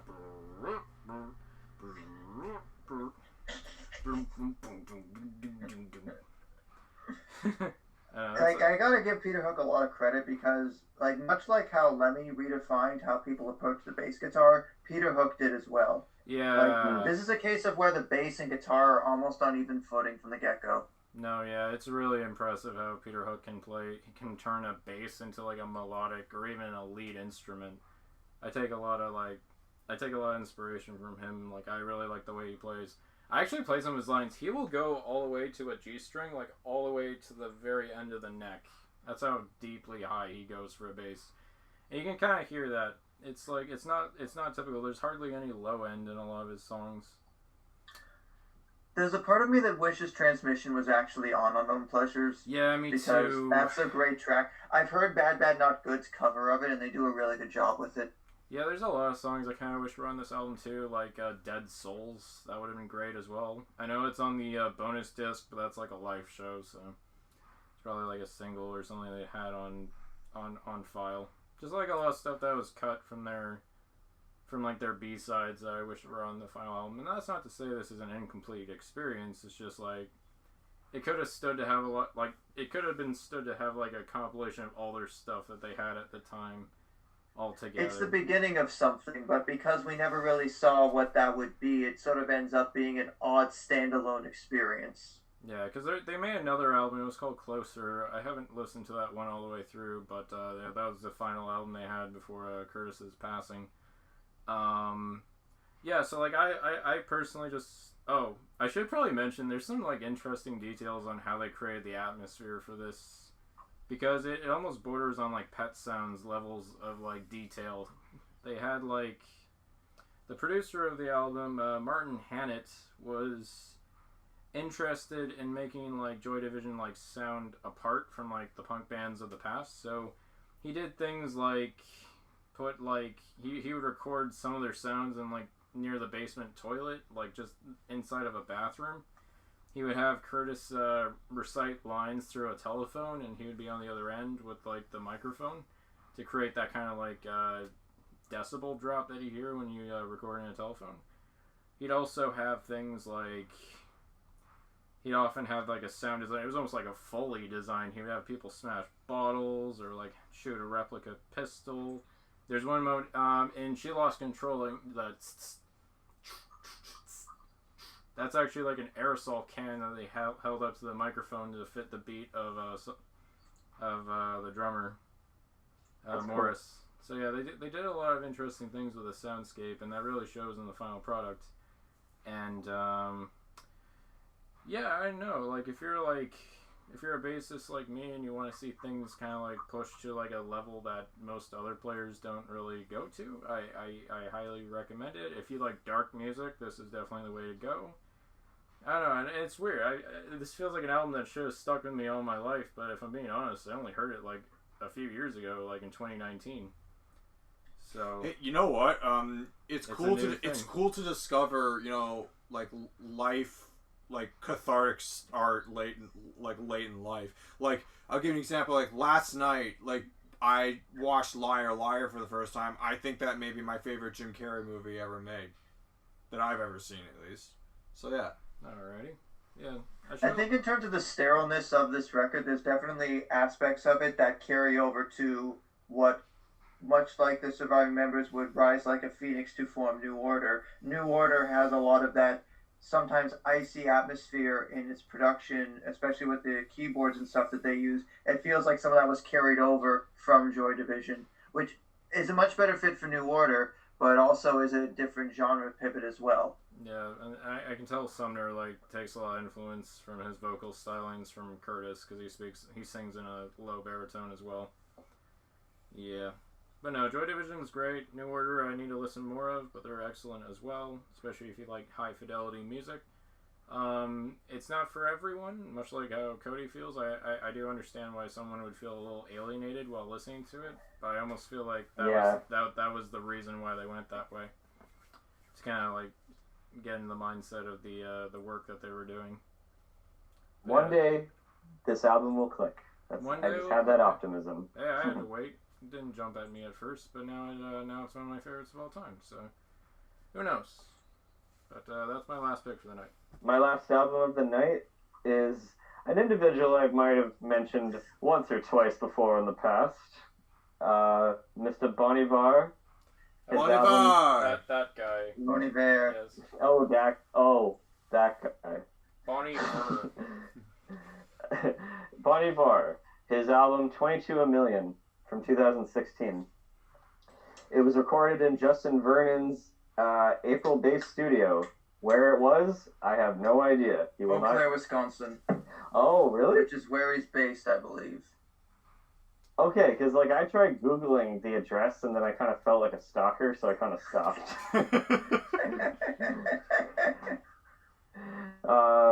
Okay, then there we go. That's where it is. As I mentioned before, like he went from doing a lot of folk music, and then this is his first time dabbling with electronics, and it's a very experimental, very, very experimental and strange album. When I first heard this album, it was actually at the beginning of 2018, which was around the time that I officially got into him after listening to his self-titled Bon Iver. And when I heard 22 A Million shortly afterwards, I completely dismissed it, and I kind of just forgot all about it. So it's an album that didn't really click with me the first time. So, but going into when it actually did click with me, look, guys, I know that we've been talking for a while, but I kind of have to talk about like something kind of personal.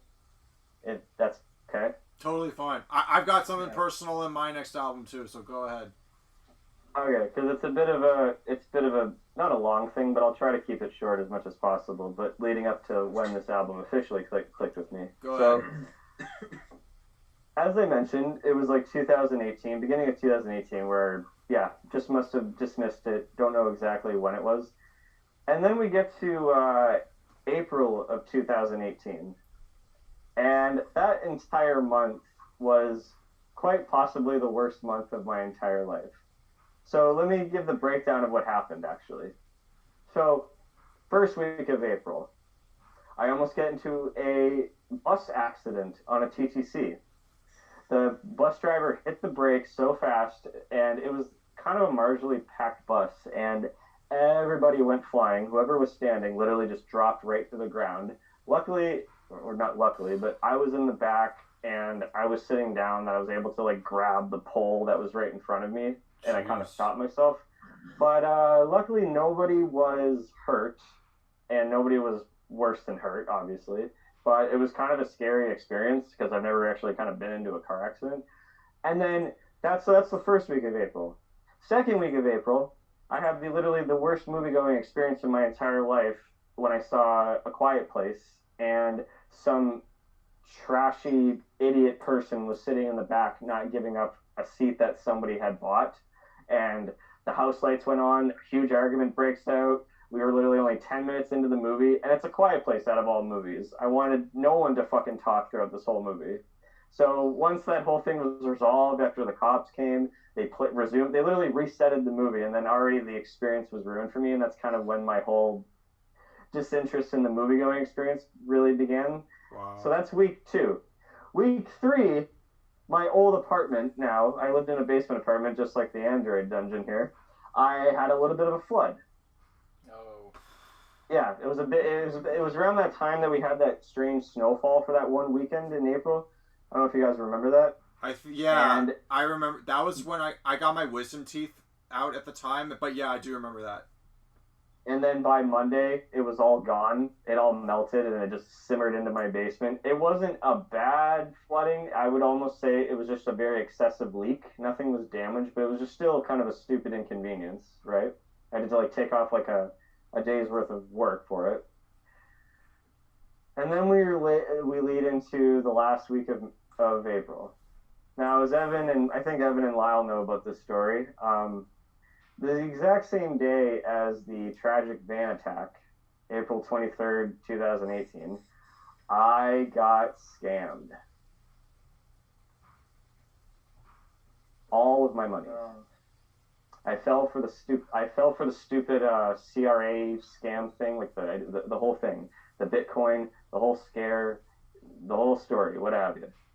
And I thought it was real because I got like a redux kind of tax return from when I was doing my taxes again with my dad. That literally that past weekend I got that money, and then I received that call literally like the Monday after, so it sounded legit. I just didn't know if we like did an error that I got money that I wasn't supposed to be getting.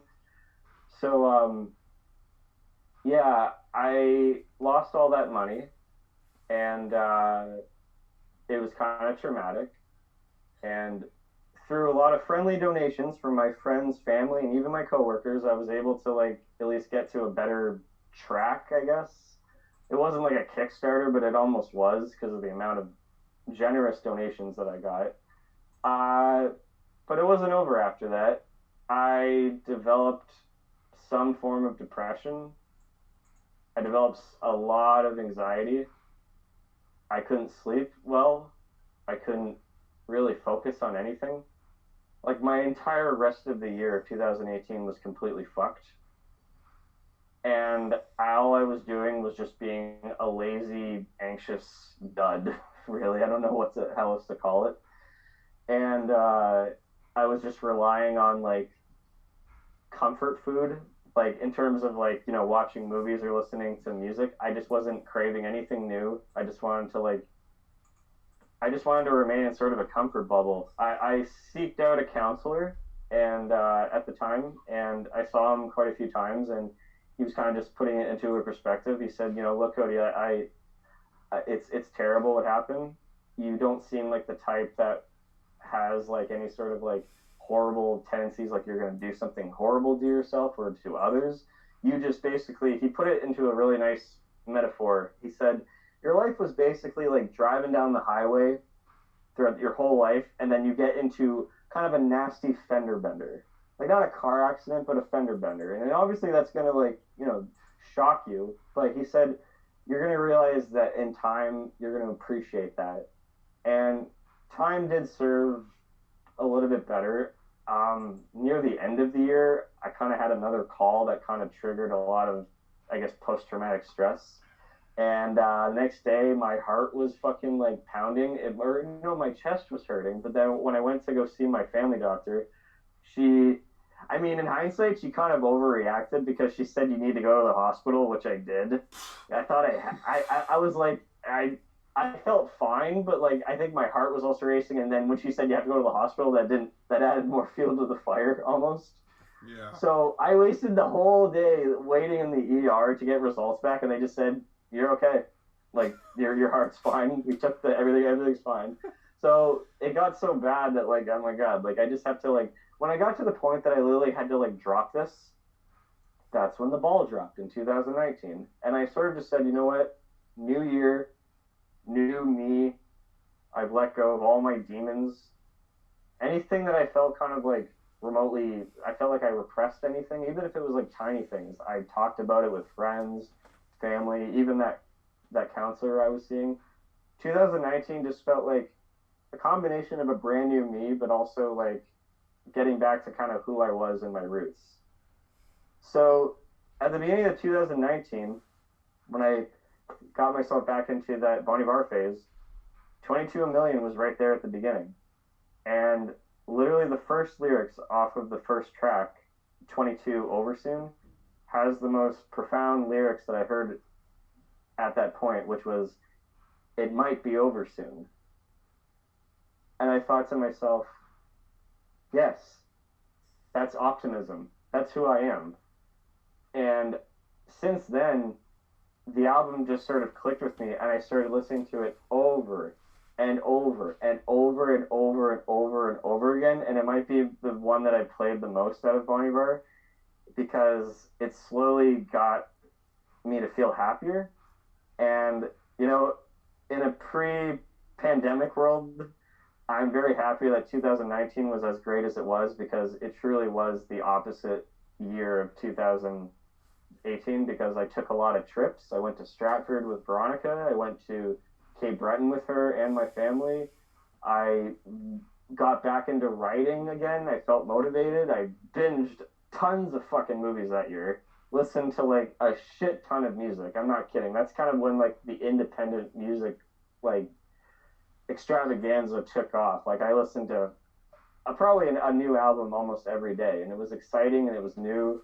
I took a lot of nice nature walks. I just did a lot of things that like I felt like would be fresh and new. And Lyle, you might remember something that happened at the beginning of 2019. We reconnected. No. We hadn't talked to each other in a while, and I felt like this is my buddy who I've not seen in a while, and I want to keep hanging out with you. Oh. Yeah. It's funny, every time I come to the Android dungeon when you guys moved in, I'd be like, where's Evan? Oh, he's working. Every time I came over until like the end of the year, Evan was just always absent. It was so funny. I was, like I heard of you too, where it's like, who's this Cody guy? I want to meet him. Like I can never, and eventually in January 2020, when we all got together at your dungeon and watched Birdemic, that's when we connected. hey, Birdemic and Battlefield Earth. Yes, Battlefield Earth. Now you're reminding me of stuff, and also I had a Letterboxd account, but it took me a long ass time to get used to it. But no, that's a whole other story. We're gonna have to do like a whole. But that's kind of the end of like that whole story. So getting into the album, really, I love that kind of unexpected optimism it has to it. There's a lot of electronic work. There's a lot of unpredictability through a lot of songs. If I had to go with a favorite, it's probably going to have to be the most well-known, or at least loved song off of it, is 33 God, in like quotes. And it's funny how every single song off of this album derives from Justin Vernon's favorite number, 22, which is why he named this album. And the album is actually how it's called, 22 A Million. The first song is 22 Over Soon, and the very last track is A Million. Now, if you read it on Apple Music, it's the 10th track, and that 10, that that 1 and 0 adds on to the extra 5 numbers that are in the track. So it literally says a million when it's added on to the actual like track of itself. It's this kind of cool thing that he adds numbers into like all of his tracks. They're kind of hard to read. If you actually would look up this this track list, you'd be like, Very how cryptic. yeah, cryptic, and like how the fuck do I even pronounce that? 33 God is like a great song that actually. Do you guys know the song Iron Sky by Paolo Nutini? I've heard of Paolo Heard of it. Nutini, not that Heard track in of it. particular. Oh my god, please side note, listen to the song Iron Sky. It's a beautiful soul song that if rest in peace Marvin Gaye, if you were alive today, you'd be like he heard that song, he'd be like, hell yeah. Yeah. Like I'm not kidding. But there's a part in the song that kind of it's elevated by that sample of the that but I found God and religions. The song picks up a little bit more, and it's just like it's hard to really describe this. But I would say if I had to recommend anything to you guys, all three of you, Lyle, Josh, and Evan, I want you to listen to these 3 songs in order. It's track 6 to 8. It's okay. 666 upside down cross. That's how it's read. So it's 666 upside down cross. 22 moon water. I'm But saying the 21 moon. moon water. Oh, sorry. Yeah, 20. But the I meant moon to are say 21. diamonds. Yeah, yeah. The moon is yeah. The 2 O's in moon are diamonds. So it's 21 moon water, and then 8 parenthetical circle. So this you'll basically be hearing like a third of this album, and I feel like these 3 songs bleed into each other very nicely. 666 Upside Down Cross has awesome drums in it, and it's actually done. It's done by the drummer S. Carey, who also went on to do his own like solo stuff, but he was part of Bon Iver before branching off. 21 Moon Water starts off very nice and ambient, but near the end of the song, you guys are probably going to be feeling like this is getting very disoriented and noisy and loud and like, where is this going? But then all of a sudden, when it gets to a peak that you're like, I can't take this anymore, it bleeds so nicely into 8 Circle, and it's just like this beautiful ambient song with like a nice melody, a nice ring to it, and yeah, no, I that's a great portion of the album, and it's about 10 to 12 minutes in total if you want to listen to all 3 in sequence. But to end it all off, I would say that 2019, I guess, was another treat because Bon Iver's 4th album, I, came out, and then that really furthered the theory that like his albums, Forever Ago, his self-titled, 22 A Million, and I, is really just like a full circle of seasons, where Emma Forever Ago is very isolated, it's very cold, it's very winter, because that's where he recorded that album. Bon Iver feels like it's spring, things are coming to light a bit more, and every single track on that album is all places that he may or may not have been to. He's not really like clarifying on that. But then in 22 A Million, with that kind of like summer feeling that it's kind of like party songs, it's very techno. In my favorite track, 33 God, he has this one lyric of, these will just be places to me now. And that kind of refers to his previous album of just like he's now moved on from that. And then in I, where it feels like this is like a nice fall type of like weather, the track I, he features a lyric, but on a bright fall morning, I'm with it.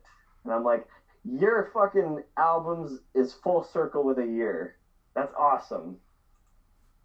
And now he's slowly trying to do what he's calling a season 5, where he's releasing songs episodically almost, like here and there. Like throughout the pandemic, he's now released about, I think, 2 or 3 songs, but he's releasing them almost like episodically, and he's calling probably his next album Season 5, which I think is clever.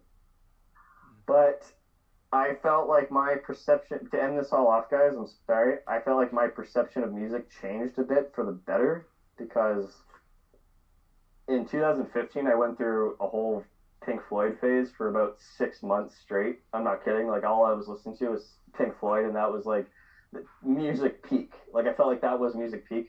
But listening to Bon Iver and a lot of music in 2019, was half a step down from another peak, which is to me is a standard that's really high. And this album was there for me at the time of my life where I was slowly getting better, and I haven't felt happier since.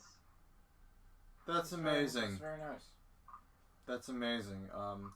And I'm glad that I know you've hung out with Lyle and I in person many times, Cody, but I don't think you and Josh have ever been in the same room. I'm actually really touched that you felt the courage and safe. I'm touched that you feel that this podcast is like a safe space to share that kind of personal stuff, because that's rough. Like it was rough, but it was a few years ago now. I've moved past it. I look at it this way: the amount of money that I have now is more than the amount that I lost. Great. So, there you go. Yeah. There you go. In life, you win some, you lose some. Yeah. I have a question. Now, so yes. you seem to really admire Bon Iver, and if you say each album represents a season, you find that you often listen to an album during each concurrent season, like that it represents?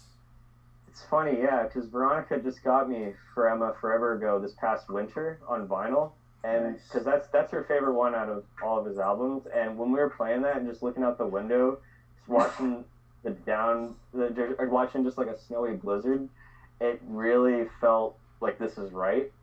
I sometimes do that. Sometimes I honestly just throw shuffle mode on like some of the music, but I've been trying to experiment with that, where it's like just listen to just that album within that season over and over again, then move on to that one. I've been trying to do that, but I struggle. I fucking love this guy. I want to listen to everything. I dare you to do that. You dare. I'll try again. If I fail, there's always next year. See? Something to look forward to. The weird thing is I remember hearing of Bon Iver again with the self-titled 10 years ago, which is crazy, but I haven't even listened to any of them in full. Like, I've been aware of his first two records. It's kind of hard to say the whole cryptic stuff with the song titles, and just, I'm not sure if Bon Iver is necessarily for me, but I also think it's great to see at least he's been able to take his own solo project and, compound that into being able to work with so many talented musicians over the years. Like, the whole season 5 thing, I hope it turns out okay, but like, dude, you're on a song with Taylor Swift, you'll be fine. Yeah, that's true. Yeah, he has gone to be a little bit more well known, but I hope that doesn't taint the rest of his career, but we'll see. That was pretty insane in 2012 when he won a couple Grammys. We won at Best New Artist and Best Alternative Album, and there was a whole thing on Tumblr. People were like, who the F is Bon Iver?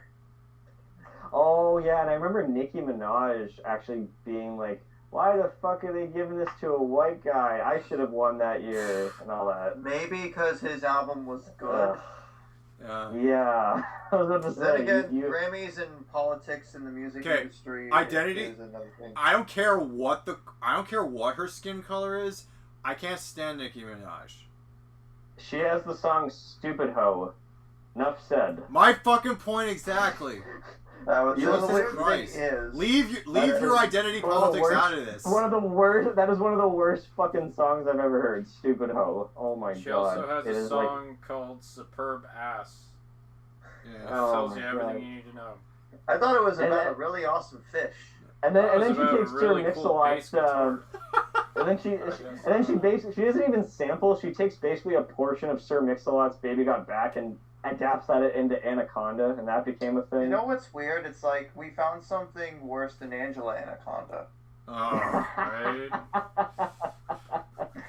Wait, you thought Angela Anaconda was bad, Josh? It's not that it's bad. At the time when I was a kid watching it, it was fine. I'm just saying, viewing it through a more critical lens now, it's not... It does feel a little mean-spirited at times in terms of the writing. The way it was animated, though, is pretty clever, in a way. It reminds me of the Mrs. Munger's Class shorts from One Saturday Morning, like using basically pictures of real people and animating them in a way that there's movement. Okay. Except for the Digimon the movie tie-in. That was just lazy copy-pasting of episodes. Yeah, okay, good, because I never liked Angela Anaconda, ever. The point is, I would like to start listening to Bon Iver, but maybe I will also go chronologically. Sure. Yay. Now your story kind of, like, makes me really want to check out Bon Iver now. Yeah, you wouldn't be the first. I've been slowly getting my friends into him. Great. One more quick thing. If you are going to listen to the entirety of 22 A Million, if you start to hear glitches, don't worry. That's intentional. Do not attempt to adjust the volume on your TV. Don't be like, what the fuck did I just miss? Or what's wrong with this track? No. He intentionally has glitches throughout his songs, and why not? Okay, well, because stylistically actually, to be that way. I had a really I grew up with a family car that had a really bad CD player. So if ever I heard a skip, if I heard a skip on a CD, my mom would think the CD was broken, but then I would take it, play on the computer, and it would be fine. So if I were ever to listen to Bon Iver on like CD in my old family car, I'd probably lose my shit. I couldn't tell if if it was deliberate or if the record was broken. Yeah. Oh god, I'm thinking about something unrelated in terms of skipping, but I'll explain that later. It might be over soon. That's all I gotta say. What's your next pick, Evan? Okay. Or your last pick? My last pick of the night is Sunshine Kitty by Tove. Now, to give some background, I find it kind of fitting that Tove is very much an electropop and synth pop musician. The cool thing about her that I like that separates her from other people in this in the pop hip hop world, like Nicki Minaj, is that she has catchy songs and they're extremely well written. A good part of that reasoning is because Tove herself writes a lot of her own stuff, and she is also credited for writing a lot of other like amazing pop songs and she's written Grammy nominated and Grammy award winning stuff too. It is worth mentioning that she co-wrote Love Me Like You Do, which was in the 50 Shades of Grey movie. But anyway, Sunshine Kitty is her 4th studio album, and it was released in September of 2019. So this is quite new. It's not even 2 years old yet.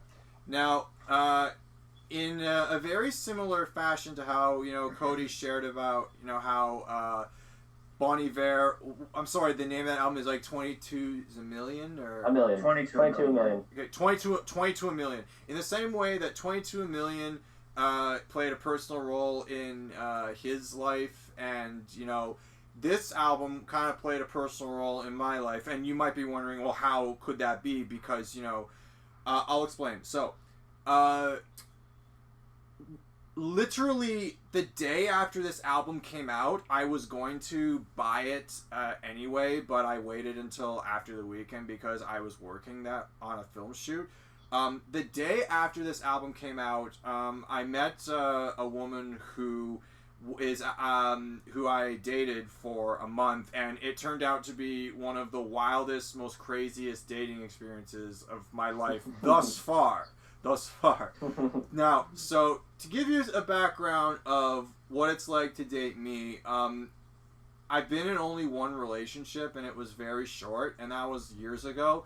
Ever since then, I've wanted to be in a relationship with I don't know if I'm saving myself with the right person. I'm kind of saving myself for the right person while simultaneously putting myself out there constantly. So for a long time, I would go out with girls a couple times, and then it wouldn't really go beyond that, and then we'd go our separate ways, and that would be fine.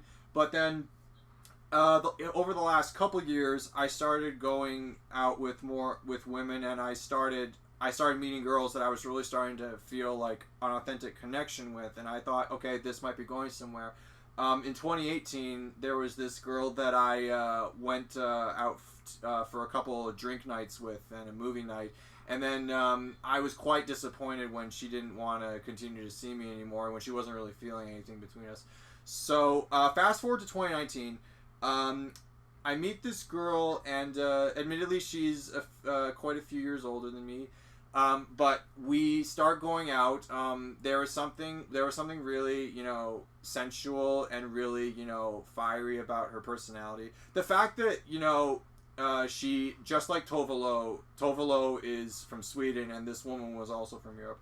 I can't because I'm still on speaking terms and I'm actually still good friends with this woman to this day, I can't get too personal because she does listen to this podcast once in a blue moon. So I can't get too personal about like what went down like on the few times we were together. But the point is, after, you know, once we got to the threshold where I thought, okay, at this point she's probably just going to say, yeah, we had fun, we're going to go our separate ways now.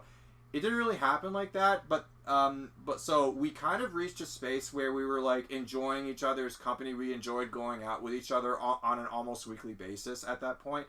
And then, but I did know early on, like when I started seeing her, that she was going to go to New York City for a month just to, you know, do whatever, take a couple work opportunities. So I saw her a couple days before she left. And when we were out for dinner after we failed horribly at an escape room, we went out for dinner, and then I talked to her about the possibility of, hey, during that month you are going to New York, why don't I, you know, kind of take a weekend and we'll spend some time together? And she's like, you know, okay, sure.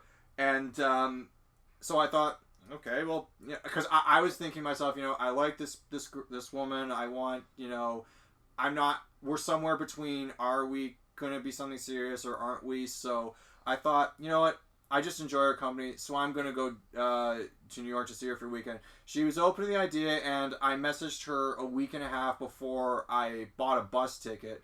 And then I got a bus ticket, went down for a weekend, and the weekend wasn't quite what I was expected. She spent a lot of time with her friend, and but she made time for me. It was a couple times, but then we had a fun time. We actually had a really nice Saturday night out on the town, and that was good too. And then at the tail end of the weekend, she invited me to take a walk down by the Brooklyn Bridge, of all places, and that was the conversation where, you know, we knew that it just wasn't going to work out between long term her and I wasn't going to work out. So I kind of thought like the whole trip was a complete waste, and the last month and a half of my life was a complete waste, because I don't know what it was about this girl, but I thought there was something, you know, going on. And then I was wrong. That's fine. And then she did eventually ghost me like completely around Christmas time, and that was a really hurtful experience. And like literally 3 weeks after that, I met you, Cody, and that's when we saw Birdemic and Battlefield Earth. And then I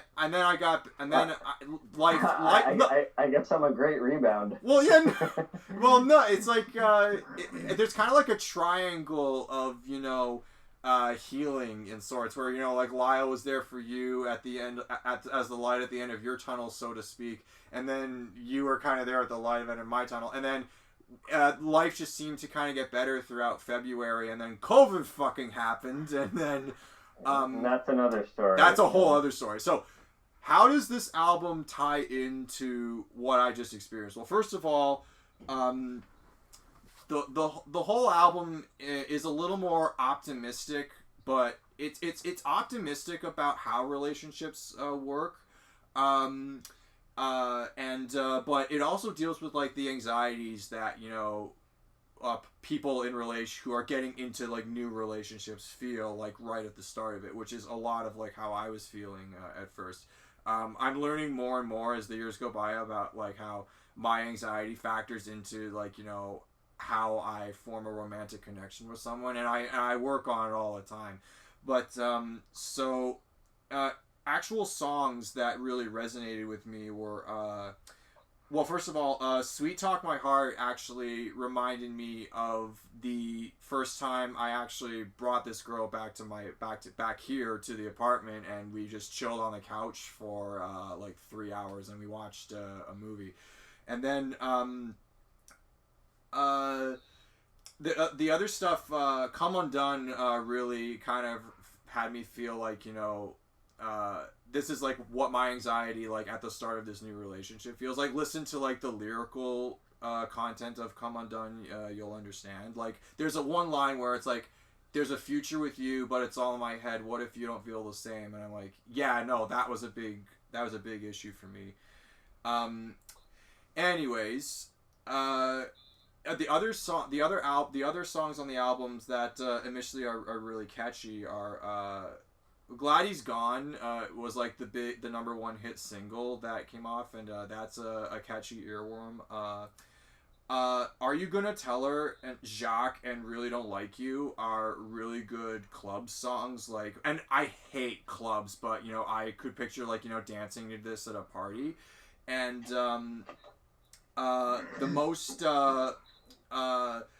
probably one of the most oddly fitting, the last track on this album is called Anywhere You Go, and the song is about how, like, you know, she feels lost, but there's something about the guy she's seeing that kind of makes her feel better. One of the lyrics is even "Stay together, you make me better," and the chorus goes, "I'll follow you anywhere you go," and then I am following this girl to New York, and I actually played "Anywhere You Go" while I listened to "Anywhere You Go" while I was on a subway on my way from Manhattan to Queens, which is where I was staying. And when I listened to that song, I'm like, wow, I really did this. Like, I am actually here. Like, so that was, and fiddling, like, New York is kind of like where any romantic idea between us ended. And, like, the last song on the album is called Anywhere You Go. So, one of the things I like about the lyrical content is that Tove writes really raw lyrics when it comes to emotions, and especially sensual and sexual emotions. So a lot of that is way more identifiable and relatable than your average pop song about seeing a girl at a bar or a club that you like and just, you know, putting the moves on her. Like, or, you know, a girl... Because, let's be honest, when you hear a pop song today by most pop artists, it's basically, you know, hey, I like you too, but it's surface level stuff. Tove goes way deeper when she writes about, you know, getting feelings for someone, you know, for the first time, and I really respect that about a lot of her work. In fact... Yeah, Evan, when I had to apologize to you, like, it's like, I got about 20 seconds in Sadder, Badder, Cooler, and I completely shut it off, dismissing it as being something like what you just you hit the nail on the head. Oh. Like, I thought it was like another kind of one of those poppy new songs that like everybody today is listening to, and I'm like, I don't know if I'm into this. Well, but you started with the Paw Prince edition. Yeah, no, that Josh is issue from last year. Josh is right. In 2020, she released a special edition called the Paw Prince edition, and admittedly, check out the Cody, and I showed Lyle the music video to Sadder, Badder, Cooler. It is totally it was totally inspired by Kill Bill. Go watch it. Like, even if you hate the song, fine, but you'll probably like the music video. No, Josh is right. The version I'm talking about is the version that I listened to when I was dating this girl was the conventional version. I didn't download this is the Paw Prince edition. Josh is right. So yeah, that's pretty much. When I saw how the track was typed, I was like, I was thinking like something like Ariana Grande, like, oh, look at us, we're being cool that everything's lowercase.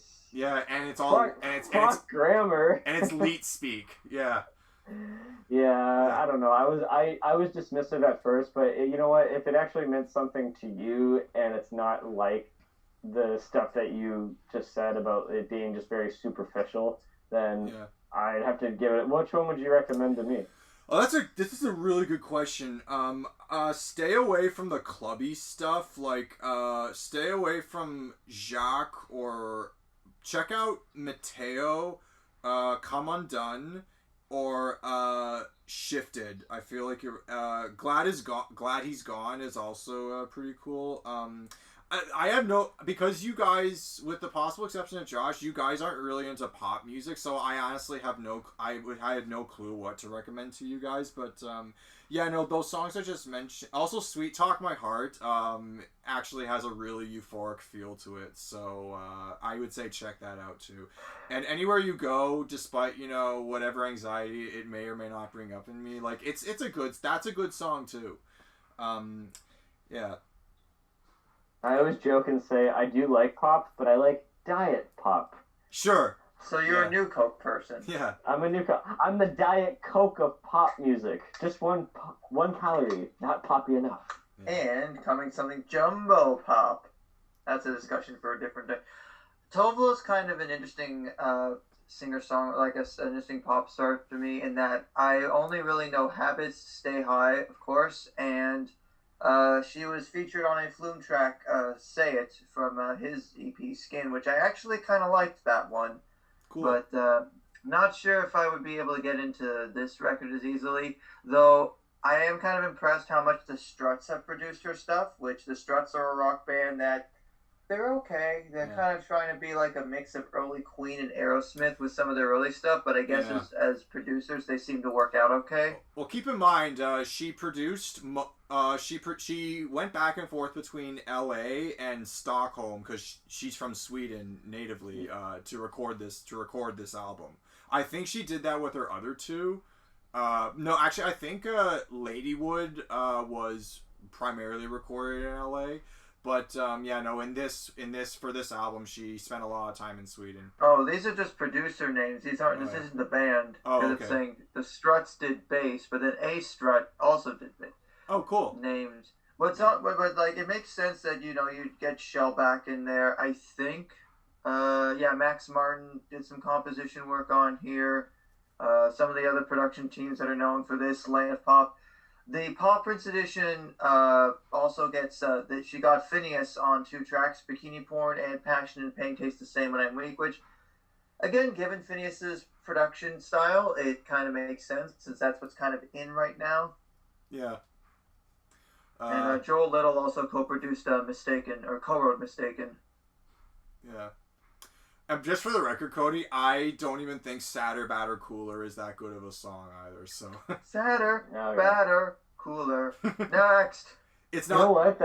That's a common thing that happens with some albums where the most because I looked at what was the most popular song or hit song, and I chose that one. Sometimes the one that's the biggest hit is not necessarily the best one. It's Flight true. Notes and metrics are weird. Yeah, it happens sometimes. The song Josh mentioned earlier, "Habits Stay High," is the biggest song she's ever done. You have heard it on the radio at least once. Or Talking Body is another one you probably have heard on the radio, or at least the clean version of Talking Body. Yeah. Yeah. But yeah, no. Other than that, she does good stuff. I always look forward to seeing what she comes up with, and this is me having a guy moment, but I think she's drop dead gorgeous, and that's the note I'm going to end on. Oh well, Alanis Morissette is like a crush of mine. Fair enough. Oh, yeah. It's okay. It all comes. We're allowed to say people are attractive. It's okay. It's true. Yeah. Just be classy. Yeah. Yes. Don't be a perv. Yeah. Well, don't be a perv, huh? Don't go to Tovo's Instagram. That's all I'm gonna tell you. No, unless Star Wars and an orgy is involved, then you can be a pervert. Okay, fine. Okay, let's bring this on home, Josh. Yes, let's. When it came to this idea of picking my favorite records from my favorite bands, I knew at some point early on I wanted to put this band in, but they have so many records that are beloved by so many people for different reasons. Do I go with an early part of their career where they're a little bit more on the classic rock side and they're really trying to find their footing? Do I go with something in the middle of their career where they fully embrace their prog tendencies and make some of the the most instrumentally demanding stuff of their career, but as a result, stuff that can be very challenging to recommend for those that don't want to just dive right into 9/4 time signatures and what have you? Do I go towards the more synthy stuff where it's a bit more textured and tonal, and not necessarily mainstream in the traditional sense, but more about the synth work? Or do I go for something that's more from the 90s and onward, where they have more of a, for the most part, with the exception of one record, more of a rock sound again, although they do tend to go in different directions? Or do I go for the stuff towards the end where they went down on a high note and ended with a record that is one of their only true concept records? Because this particular band is one of Canada's most beloved, most recognized, most important, most significant, and yet there's no right place to start, because some records people would say are the must-hears. I'm a wild card. I didn't want to start with just those. So for my last pick, I am picking what I honestly believe is a really underrated Rush record from 1984, Grace Under Pressure. And while some people would say, why didn't you pick Moving Pictures or 2112? Because everyone has talked their ears off about those records already. Permanent Waves. Permanent Waves as well, though I think Permanent Waves is a little underrated for some other things. Maybe I'll get into it in a future episode, but I feel that this a track like Distant Early Warning to start this record off, it has themes of environmentalism, of, it could be from the perspective of a parent and worrying for the future of their child, especially with how Neil Peart, rest in peace, writes lyrics. Yeah. It is very clear that there is a lot to tackle in here, and especially the chorus of Distant Early Warning is something I have been coming back to every year, simply because of how poignant it is and how it just speaks to my own fears of if and when my partner and I have a child in the future. The world weighs on my shoulders, but what am I to do? You sometimes drive me crazy, but I worry about you. I know it makes no difference to what you're going through, but I see the tip of the iceberg, and I worry about you. Especially with how the world has been going the last couple of years, it's very hard to not have that in the back of your mind at all times. But even the line in the first verse, there's no swimming in the heavy water, no singing in the acid rain. Singing in the rain mixed with acid rain. That's just a clever metaphor to take. And Grace Under Pressure as a whole, it is still in the synth era of Rush, from Signals through to probably Presto, so most of the 80s. But this is the best mix of where there's synth and guitar in equal balance. It's really hard to talk about After Image, the next track, just because of stuff in the last couple of years. It's essentially a song about dealing with the death of someone that's close to you, and it is a little, it's a lot to take in, but just that opening line of "suddenly you were gone from all the lives you left your mark upon," it sums it up right there. And it's a song I listen to when I'm trying to process grief, and I think it's one of Rush's best, just because Neil wrote it for a friend of his who was a studio assistant and an assistant engineer at the studio. They recorded a lot of stuff, but that person tragically passed away due to a motorcycle accident. And just the way Neil writes about coping with loss is not to be understated. And along with some of Alex Lifeson's best guitar passages on this album, the solo on Distant Early Warning, stuff on The Body Electric, or even the more reggae tones on The Enemy Within, which not only was the first music video on Much Music when it was Much Music, but is one of the interesting times where Rush actually embraces reggae, aside from one of their more well-known songs, The Spirit of Radio. And it is also the first part of the Fear trilogy, which technically became a quadrilogy with a track on Vapor Trails, but it's about facing your own internal demons and trying to overcome them. But as much as I've talked about Distant Early Warning and its concerns for the future, which, side note, I definitely pair Distant Early Warning with another gem from 1984, and that is Bruce Cockburn's Lovers in a Dangerous Time. And side note, perhaps I will talk about Stealing Fire on a future episode, so I'll leave it at that. I'm going to be blunt. I can't really talk about Red Sector A, because all you have to do is read what the song is about, and that'll be enough for you. I'm not going to go into that any further here, because it's very, very vivid. The Body Electric has a really kind of, I find it funny, just the chorus is in binary code. Essentially, it's about an android gaining sentience. So it's kind of like, what if robots could feel things? Which is kind of a clever subject. Kid Gloves about basically trying to handle the hard decisions people have to make in a delicate manner. Of course, playing on the whole Kid Gloves thing. Geddy Lee is able to sing a lot of these songs very well, just because the way the writing style is, it's very hard to sometimes sing in the way that he does. But like I said before with Lemmy and Peter Hook for reinventing bass, Geddy Lee has always been one of my favorite bass players, just for how he always keeps you guessing, and I love a lot of his parts simply because they find their own way to chart a course through the song. Yeah, no, he's wicked talented. Easily one of the best of all time. Anytime he uses a Fender jazz bass is fantastic.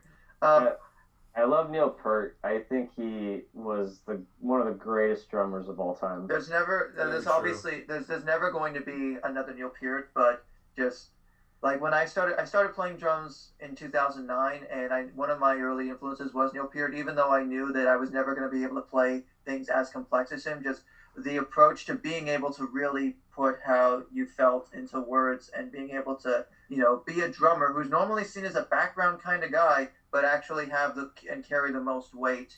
And as much as Alex Lifeson's guitar parts are still a big part of Rush, like even from the album art, you feel this really sort of cold, icy tone, and I definitely feel that on a lot of this record. The closing track, Between the Wheels, is actually kind of a very topical message of basically trying to live in the moment and, not let yourself be absorbed by technology and nostalgia, which, especially with how pop culture continues to go, that seems to be more and more of a common trend. And so you don't want to basically slip under the wheels as time keeps passing yourself by. So I definitely relate to that a lot, especially in the last year, as during the pandemic, going to nostalgic things is a source of comfort, but like, it's important to live in the moment because, you can't, it's like the past is the past. And, it's more of I'd argue it's more of a socially conscious record, but I would recommend, for Evan, I think really should listen to, Distant Early Warning, and I'd also say Kid Gloves as well. Cody would really enjoy. I got one more swan song before you say it. Okay, all right, let's hear it. The very last one. Might as well. So, which one did I like? A, Distant Early Warning. B, Red Sector A. Or C, The Body Electric. I mean, Lyle said just pick C, but the trick is, if it ends up being B, that's fine. It's just like, just the subject matter of what that song is about, and in light of recent current events, like global events, and just like a lot of what's been happening in geopolitical stuff, like Geddy actually wrote the song, but it's still very poignant. I'm gonna go ahead and guess, I'll just for the fun of it guess A. Oh man, well, what you just said about it being a very topical song, I have to listen to Red Sector A again, because not only did I just love it superficially, I didn't know that there was a lot of meaning behind it, so I'd love to hear it again. Yeah, but kind of maybe read into it a little bit more though. Yeah, I'm not disappointed that I was wrong. It's just more Red Sector A. There's a thing I did this year and last year where it's called MWE, a music writer exercise, where you basically pick a record and put a review of it on Twitter. And this was one of the last ones I did because, like, Red Sector A is a song that is without description. So regardless of whether I recommend it, quote unquote, to any of you or not, it is one that should at least be listened to and understood. I also think Lyle would really like After Image, and also Red Lenses, and Between the Wheels as well, because it's got a really nice sort of middle section where stuff gets really fun. And I think it was just, especially with the theme of After Image in the last little bit, it's become a very important Rush record to me. there are times where I go back to this more than I go back to Moving Pictures or 2112 or Permanent Waves or Hemispheres or even Counterparts. It's a band that I knew I was going to cover eventually, and I feel like this is the best melding of where they were going and where they've been. And I think it's a great, winter, spring record if we're using the Bon Iver seasons theory, just because it does have a lot of that gloominess and a lot of that sort of, not cynicism, but more like a weariness of where exactly you're going to find yourself and, what exactly is going to happen, but that it shouldn't matter because you should be enjoying the time you have. Yeah. And so if we're going to end it on that, I think that's a pretty poignant note to end it on. That's the most beautiful note I could think of to end it on. Well done. Yeah, well done. It took me a while to warm up to Rush, but I'd say Moving Pictures is probably like the one I can tolerate it's the one that I just dig the most because I like Rush, I just don't love it. It's an acquired taste. YYZ is probably my favorite song from them. Me too. YYZ of their instrumentals is the most known. I mean, I'm inclined to, personally, I like YYZ, but I think the twists and turns that are taken in La Via Strangiato makes it a much more rewarding listen. But as I said, perhaps in a future episode I'll pick another Rush record to dissect. We'll find out soon. Yeah, I'm pretty casual when it comes to Rush. I mean, I know they're big hits, like mainly off of Moving Pictures. I really need to sit down and listen to 2112. I still haven't yet, but it is nice that you pointed out an album that I wasn't all that familiar with.